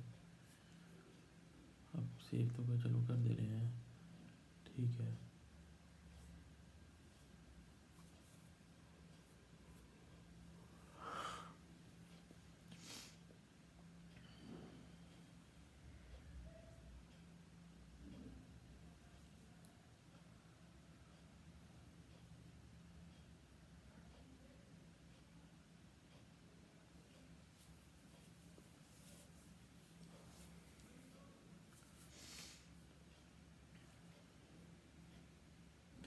तो ये मैं एक दूसरे नए बात में अब सेलेक्ट कर रहा हूँ फाइल को, सेव करा है मैंने नए पाथ पे,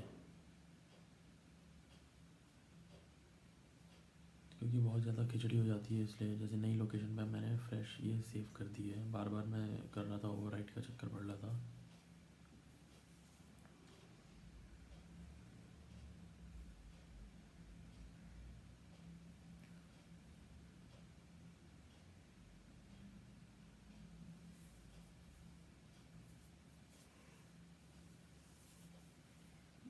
अब ये 20 वाली में इसमें भी 0 के लिए बोल ही दिया उसने, ये भी कह रहा है ब्लैंक है, इसको येलो कर दिया। तो एक बार में ही सारे एरर्स नहीं करके ये पहले एक ठीक करेंगे, फिर आगे का दिखाता है।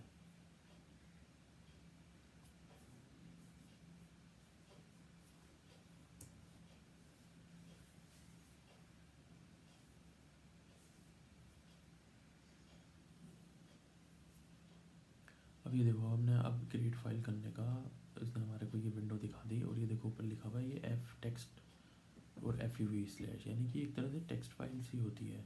डाटा को एक दूसरे फॉर्मेट में ये हमसे जनरेट करते हैं यहाँ पे, जो कि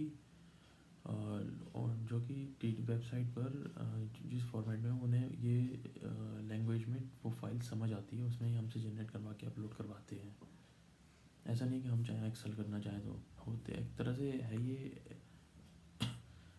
उस डाटा की ही एक तरह से कोडिंग अपने स्टाइल में कोडिंग करवा के कर लेते हैं, और कुछ नहीं है। और बाकी ऐसे देखो ये लिखा है इसमें इन्होंने summation of statement in facilitation centre और टिन वेबसाइट, दोनों पे कर सकते हैं। ऑप्शन हमारे पास होता है रिटर्न फाइल करने का, और ये उसके इंस्ट्रक्शंस भी दे रखे हैं, आप स्टडी कर सकते हैं। जैसे कि मैं बताऊंगा अभी आपको। फाइलिंग प्रोसीजर खोला था ये मैंने, देखो यहाँ से ये तो हर जगह हेल्प दी होती है, बट हमें थोड़ा टाइम लगा के उसको स्टडी करना होता है। और यहाँ पर जैसे कि अभी ये फाइल को मैं सेव करके दिखाऊंगा अभी आपको, मैं भी फर्स्ट टाइम ही कर रहा हूँ।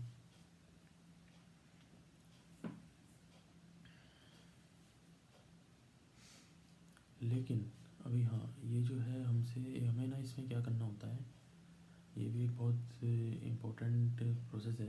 जैसे मैं ये साइट पे गया हूँ, क्या होता है कि जो भी हमने पे करे होते हैं ऑनलाइन, तो एक उसकी ना समरी हमें देनी होती है, यहाँ पर अटैच करनी होती है। ये जैसे ही आप देखेंगे कि इसमें ये चलान जो हैं ये शो करेंगे कि CSI फाइल इनकी वेबसाइट से डाउनलोड करके यहाँ पे अटैच करनी होती है इस यूटिलिटी में। तो यहाँ पे पीरियड जो हम डालते हैं, जिस पीरियड में हमने चलान पे करे होते हैं, तो जैसे कि 4th क्वार्टर, तो हमने 1 फरवरी के बाद से ही करे होंगे, और जहाँ तक हमारा पता है हमने लास्ट 12 जून में तक करा था।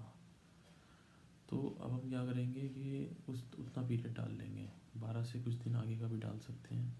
फिलहाल ये हम 1 तारीख के बजाय 17 तारीख तक का डाल दिया, क्योंकि या 31 डाल दिया, और अप्रैल डालते हैं वैसे तो कायदे में, अप्रैल तक में पे करते हैं मार्च तक का। बट अभी हमारे केस में जो है मैं अभी डाल रहा हूँ, लेकिन एक चलान हमने लेट पे किया हुआ है, तो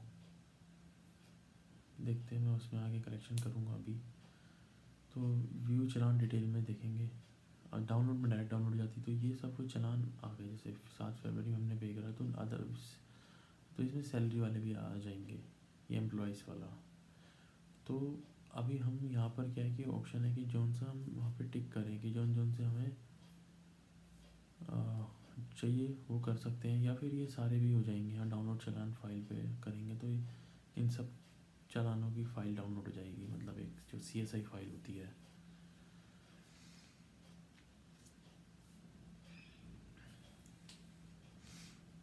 अभी देखो, मेरे को भी यहाँ पे मैंने देखा कि ये जून वाला तो मेरा आया ही नहीं है वहाँ पे, क्योंकि वो लेट पे किया था। यहाँ पर 2 कॉन्ट्रैक्टर के आ गए हैं, 2 उसके आ रहे हैं अपना एम्प्लॉइज़ के, और एक वो वाला भी आ रहा है ब्रोकरेज वाला, जो कि हमने डालना ही भूल गए रिटर्न में। तो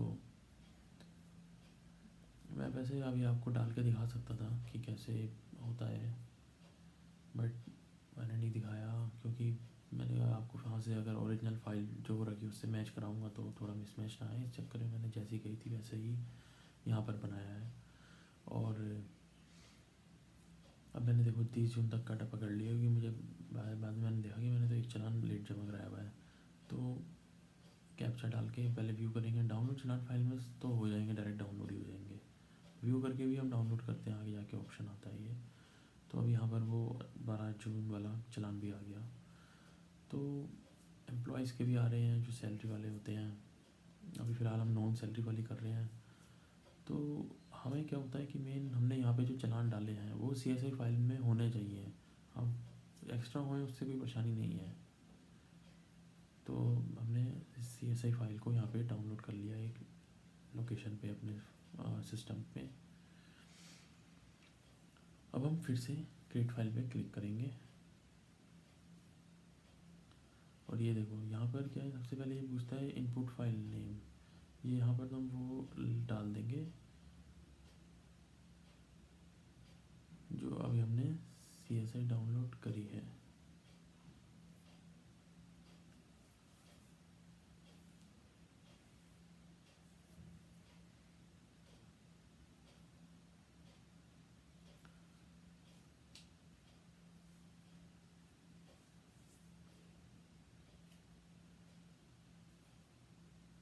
ये तो इसका यहाँ के यहाँ पर बात जो है, मैंने यहाँ पे बाहर इसको लेके आ गया हूँ। ये मैं डायरेक्ट कॉपी पेस्ट कर दिया मैंने डी में बाहर, और ये यहाँ से इसको मैंने सेलेक्ट कर लिया।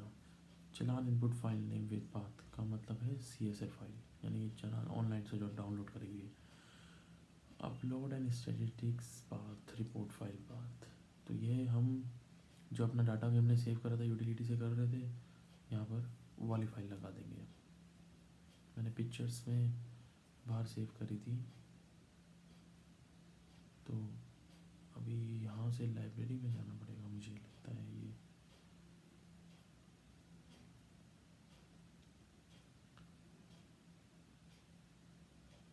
ये जो करी थी, अब हम इसको फाइल नेम विद पाथ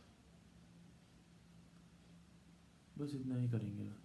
तो ये अब हमारी देखो आ गई, the FVV version is old, please download the fresh latest version of FVV। अभी ये क्या हो गया है कि ऐसा इसमें बार बार हो जाता है कि एक दो दिन जो यूटिलिटी का जो वर्ज़न है वो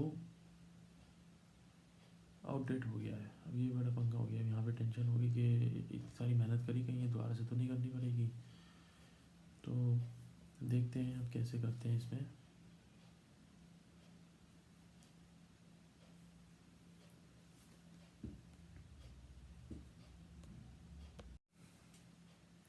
तो जैसे लास्ट अभी हमें वर्ज़न की प्रॉब्लम आ गया था, एरर मैसेज आ गया था। तो ये उसके बाद क्या था, ये जैसे हमारा 3.2 वर्ज़न था, ये लिखा हुआ है, ये नाम लिखा होता है ऊपर आप देख रहे हैं TDSRP 3.2 वर्ज़न। तो इसमें ये वर्ज़न चेंज होते रहते हैं। चलो फ़िलहाल इसका डेस्कटॉप पे मैंने शॉर्टकट बना लिया। तो अभी इसमें देखते हैं कि मैं आगे क्या करता हूँ। इसमें मैंने कैसे किया है इसको। ठीक है, मैंने दोबारा से खोल लिया है शॉर्टकट बना के, फिर से फाइल फिर से वो खोल लिया है। 26 अपना फॉर्म सेलेक्ट कर लेंगे और अपनी जो पहले की फ़ाइल है उसको ओपन कर लेंगे।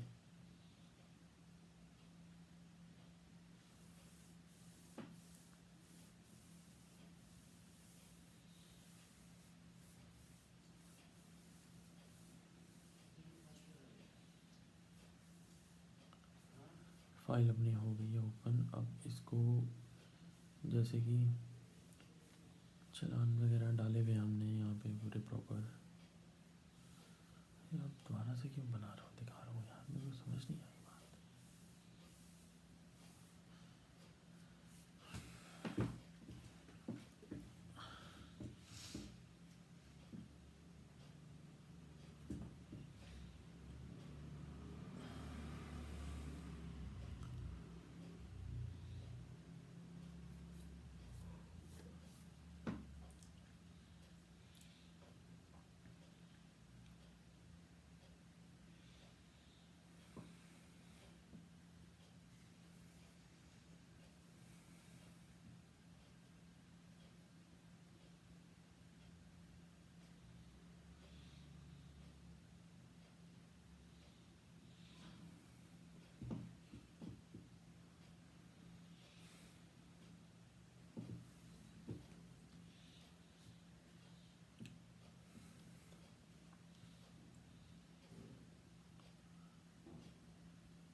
तो जैसे कि अभी मेरे को ये मैसेज आ रहा है और ये कुछ इनपुट फाइल नेम, वो पहले कह रहा था कि वो रिजेक्ट हो जाएगी, तो उसके अलावा ये एरर भी आ गया दूसरा 12 कैरेक्टर्स वाला। अब ये क्या है ये देखते हैं।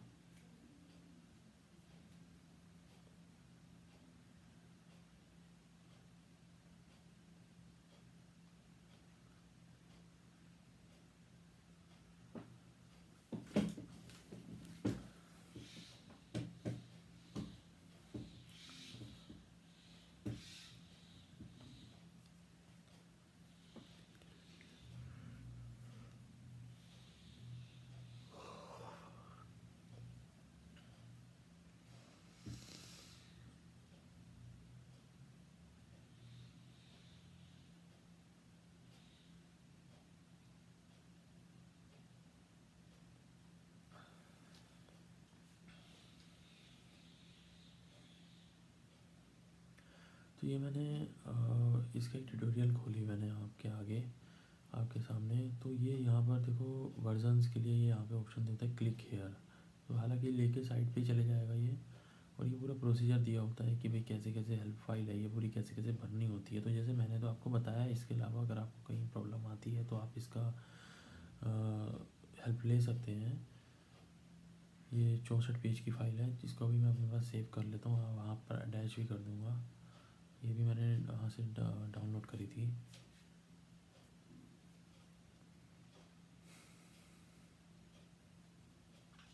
ई ट्यूटोरियल के भी वर्जन होते हैं, इसका 1.7 है जैसे यहाँ ऊपर भी लिख के आ रहा है, आप एड्रेस बार में देखें या। तो ये जो है अभी हमारा जैसे 3.2 वर्जन है, और अभी हमने ट्यूटोरियल वैसे डाउनलोड कर लिया है।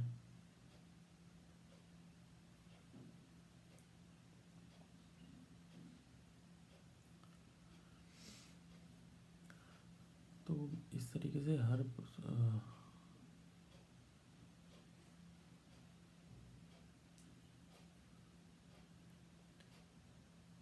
अभी क्या है कि मैं दूसरा डाउनलोड मैंने इसको मैं डिलीट करने के प्रोग्राम में हूँ।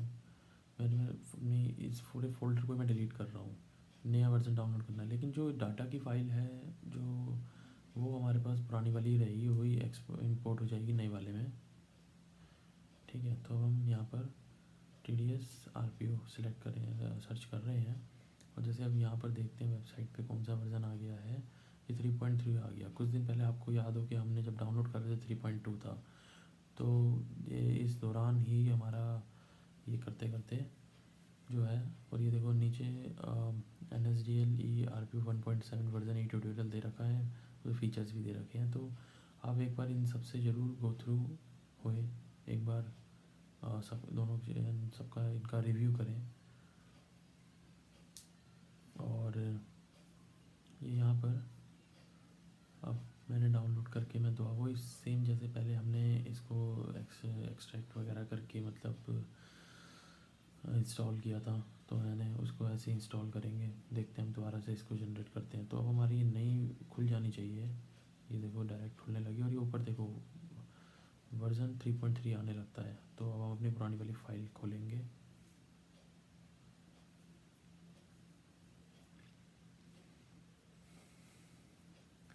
तो ट्यूटोरियल्स का बहुत इम्पोर्टेंट रोल है इस अपने टास्क को डिलीवर करने में। ये देखो वाली फ़ाइल यहाँ पर खुल गई है। अब हम यहाँ पर सिंपल सा है, कुछ चेंजेस अगर होंगे, कुछ एडिशनली ये मांगेगा, अगर कुछ इन्होंने अपडेट करा होगा तो मांग लेता, नहीं तो अब जैसे क्रिएट फाइल में सीधा वो कह रहा है कि CSI फाइल लगाओ, तो लगा देते हैं। इसको ऐसे सिलेक्ट करके ओपन करेंगे, ठीक है। और ये अपनी डाटा की पाथ फाइल है जो यूटिलिटी जनरेटेड टेक्स्ट फाइल है हमारी, एक तरह से टेक्स्ट में ही ये जनरेट करते हैं, और जो अल्टीमेटली सब टेक्स्ट फाइल्स का ही कुछ इस तरीके से चलता रहता है सिस्टम।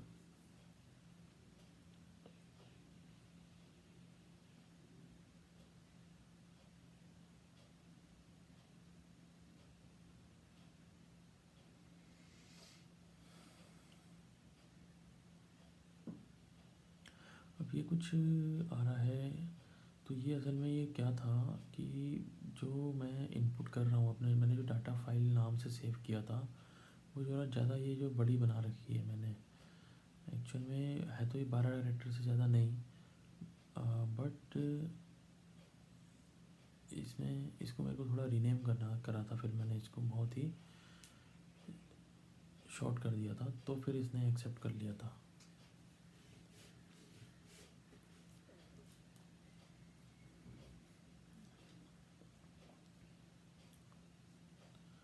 ये शायद ये वाली फ़ाइल की बात कर रहा है, हाँ। CSI फाइल का नाम जो है उसको मैंने छोटा करा पहले जब मेरे को प्रॉब्लम आई।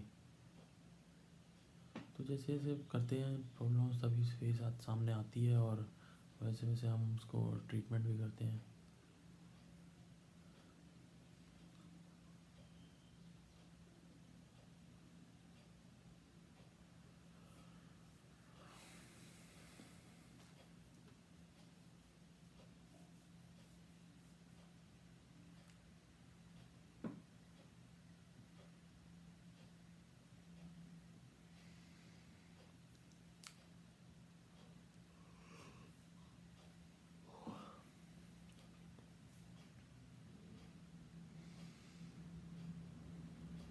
तो मैंने उसको छोटा कर दिया, फिर भी वो प्रॉब्लम फिर से आने लगी, तो इसमें मेरे को काफ़ी दिक्कत लगी थी, मतलब काफ़ी दिक्कत के बाद ये ठीक हुआ था।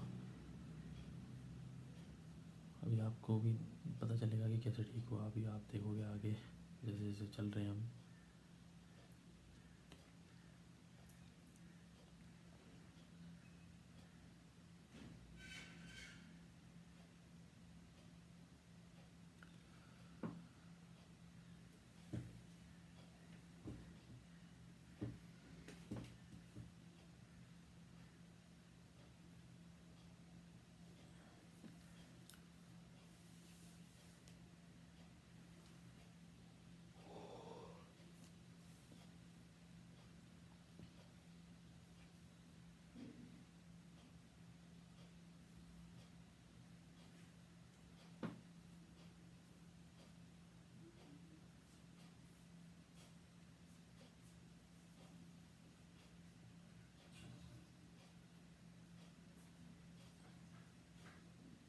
दोबारा से मैंने खोला है इसको, फिर से दोबारा से क्रिएट फाइल पे क्लिक किया।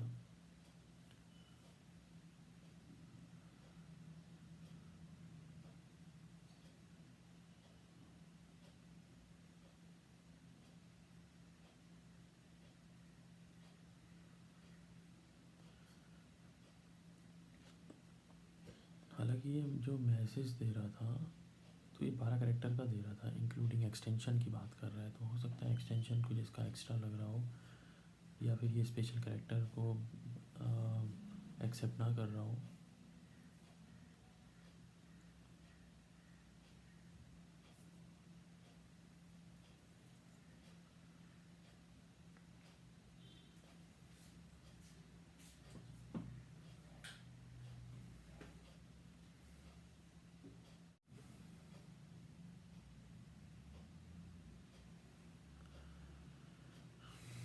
अभी फिर से दोबारा खोल रहे हैं, अटैम्प्ट कर रहे हैं।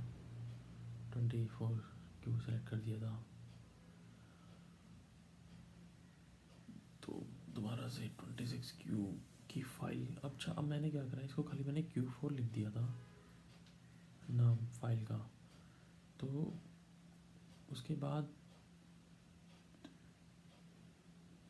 जैसे मैंने यहाँ पर इसको सेव करा, खाली नाम Q4 कर दिया, उसका लिख दिया, और फिर उसको खोला, फिर उसके बाद क्रिएट फाइल। अभी दिक्कत शायद पहले ये आ रही थी कि अगर मैं नाम चेंज कर भी रहा था तो पहले जो खोली हुई फाइल थी वो शायद कुछ और थी, नाम सेम नहीं होगा। तो फ़िलहाल मैंने क्या करा, जो अपनी हम फाइल बार बार सेव कर रहे थे इसमें डाटा एंट्री करने के बाद, तो उसको जो है ये Q4 के नाम से ही सेव करा। वैलिडेट करेंगे तो अब यहाँ ये बन गई थी फाइल FUV। ये एरर फाउंड आ गया, ये कुछ एरर्स आ गए। हाँ, तो एरर्स भी आ जाते हैं कभी कभार। ये कह रहा है कि employ deductor bank details invalid है, कुछ इस तरीके के एरर हैं, तो हम इन एरर्स को ठीक करेंगे। तो ऐसा नहीं होता, ये एरर आ जाता है, तो यहाँ पे ब्रांच वगैरह नहीं डाला होगा तो मैंने लिख दिया। दोबारा से सेव कर दूंगा, उसी को ओवरराइट कर दूंगा जहाँ पर वो पहले सेव करी हुई थी। या इसके अलावा अभी मेरे को दूसरा एरर भी तो ठीक करना था। तो ये एसटीडी कोड कह रहा है, तो जैसे हम वहाँ पर इसको भी डाल देंगे।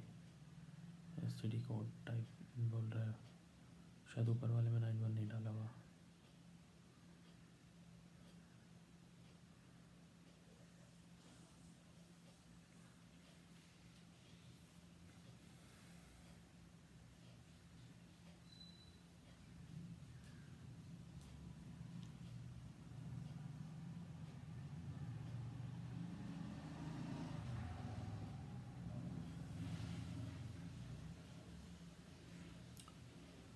तो ये हमने दोबारा से सेव कर दिया उसको, एक तरह शायद ओवरराइट हो गया हमने।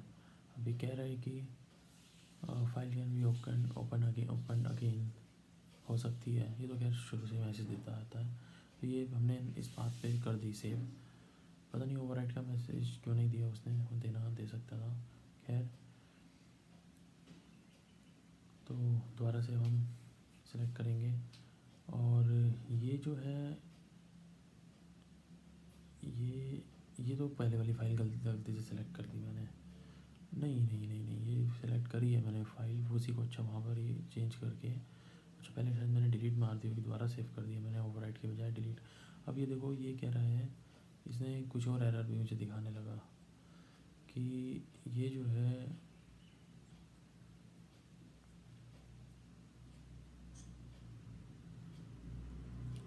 है यहाँ पर क्या है कि पर्टिकुलर और डिडक्टर में बंदे का नाम नहीं जाता, ऑथराइज पर्सन का। तो यहाँ पर हमें कंपनी का नाम डालना ही होता है। ये मैंने डाला नहीं था पहले, ही गलती कर दी थी। तो इनने क्या है कि ऑनलाइन चेक भी कर लिया। इनकी यूटिलिटी का जो है, ये जब हम इसको करते हैं तो ये ऑनलाइन चीज़ों को चेक भी करते हैं अपने डाटाबेस से। जब हम ये एफईवी जनरेट करते हैं के टाइम पे,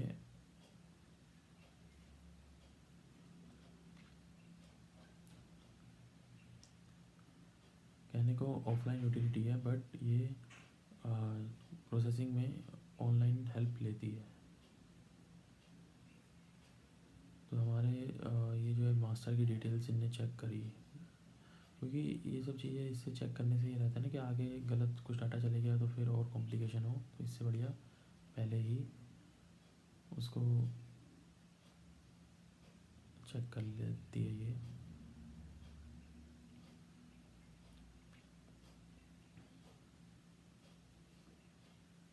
अभी देखो, हमारा जो उसी पाथ में एफईवी जनरेट हो गई। नहीं, मैं डिलीट कर दिया। तो हम ये विंडो को बंद कर देंगे। मैंने सारा ही बंद कर दिया, इसको ये बंद कर देंगे।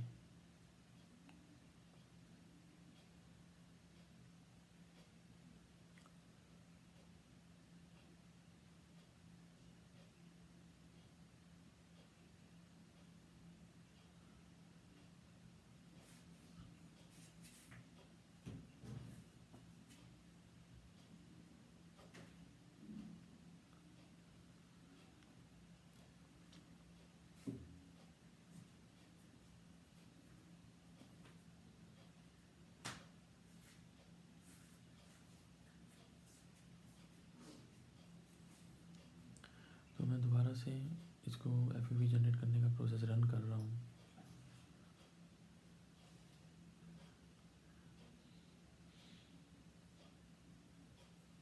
और आपकी उम्मीद है कि कुछ एरर ना ही आए।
ये मैंने क्या करा, शायद जो अपनी Q4 वाली फ़ाइल थी उसको डिलीट कर दिया, टेक्स्ट जो वहाँ से जनरेट हुई थी।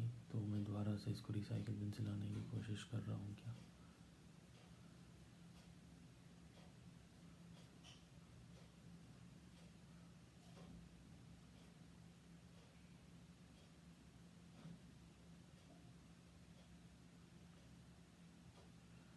अब मैंने नए म्यूज़िक वाले पाथ में अपनी वाली फ़ाइल दे के वहाँ पर बना रहा हूँ फ्रेश, और दोबारा से रन करूँगा।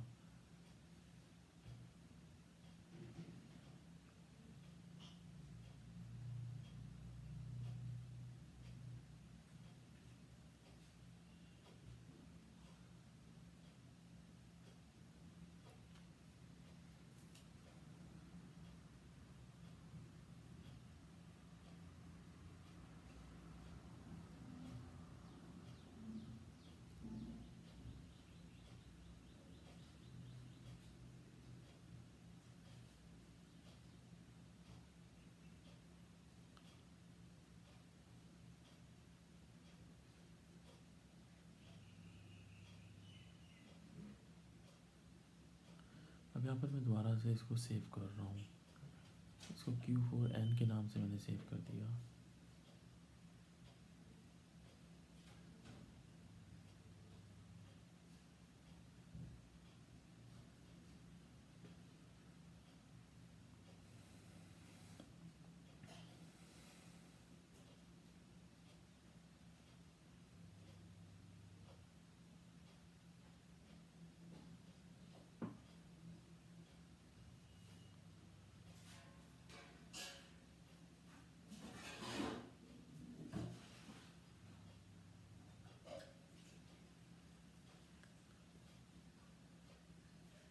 ये मैंने अपनी वो वाली जो फ़ाइल थी चलान वाली, उसको दोबारा से अब खोला है अपने से सॉफ्टवेयर में। अब दोबारा से उसको सेव भी कर सकता हूँ।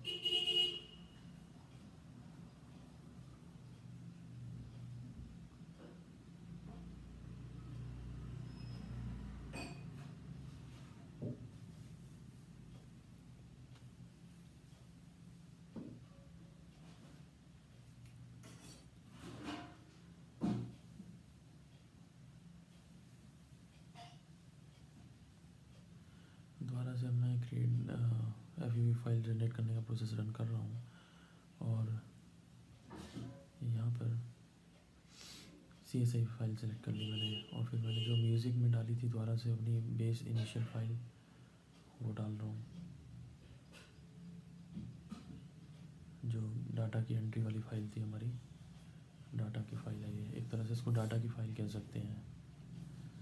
और ये अब कह रहा है, देखो मैं सेव फाइल वेल्ड सक्सेसफुली। इस म्यूज़िक जहाँ जहाँ से उस बात से मैं डाटा वाली फ़ाइल उठाता हूँ वहीं पर ही FUV जनरेट कर देता है, और ये कहता है कि भैया 27 AV जनरेट हो गया है, चाहे तो जाके वहाँ पे फैसिलिटेशन सेंटर में भी जमा करा सकते हो या फिर ऑनलाइन भी कर सकते हो। ये ऑनलाइन चेक करने का भी ऑप्शन बताता है कि भाई आफ्टर जब अगर आप फाइल कर दो तो उसका स्टेटस भी चेक कर सकते हो NSDL की साइट पे जो गवर्नमेंट ने हो। तो ये सब तरीके से ये सारी फाइल जनरेट हो जाती है। मेन इसके अंदर हमें दो, अगर हम फैसिलिटेशन सेंटर में जमा कराने जा रहे हैं तो एक तो ये इसका प्रिंट आउट ले जाना पड़ता है नीचे साइन करके, और दूसरा जो FUV फाइल है या फिर ये पूरा फोल्डर ऐसे ही ले जाओ वो अपने आप कर लेते हैं।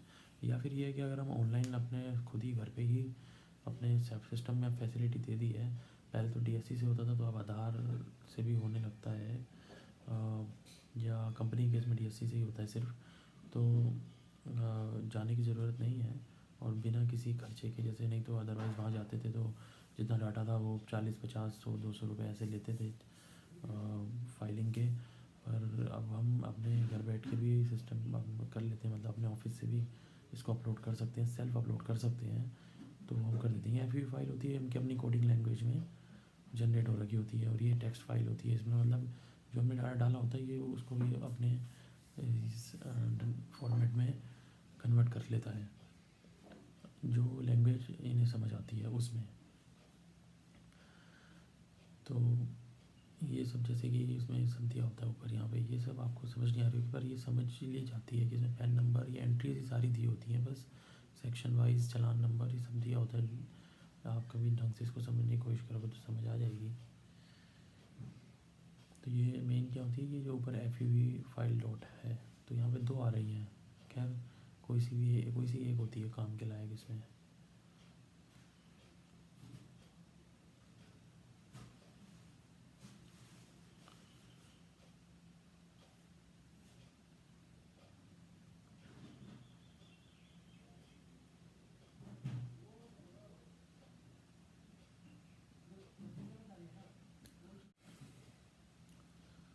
ये पता नहीं क्या चल रहा है। अच्छा, इसको एक्सेल में भी खोल सकते हैं, वही मैं खोलने की कोशिश कर रहा था। ओपन विद एक्सेल में जाएंगे तो एक्सेल में इसको हम खोल सकते हैं टेक्स्ट फाइल को। ये जो इसमें एफ फाइल ये टाइप लिख के आता है, ये एफ फाइल ये एक्चुअल है, और नीचे वाली जो उसका टेक्स्ट वर्जन है एफ ये जो है खुलती नहीं है हमारे पास। ये दो फाइलें जो है मैंने अलग से इसको फोल्डर में डाल भी दिया। अगर जहाँ लेके जाना है पेन ड्राइव में तो ये ले जा सकते हैं, नहीं तो खुद से करना है तो यहीं पर ही। अब जो खुद से वाला प्रोसेस है वो मैं आपको दिखाऊंगा अभी।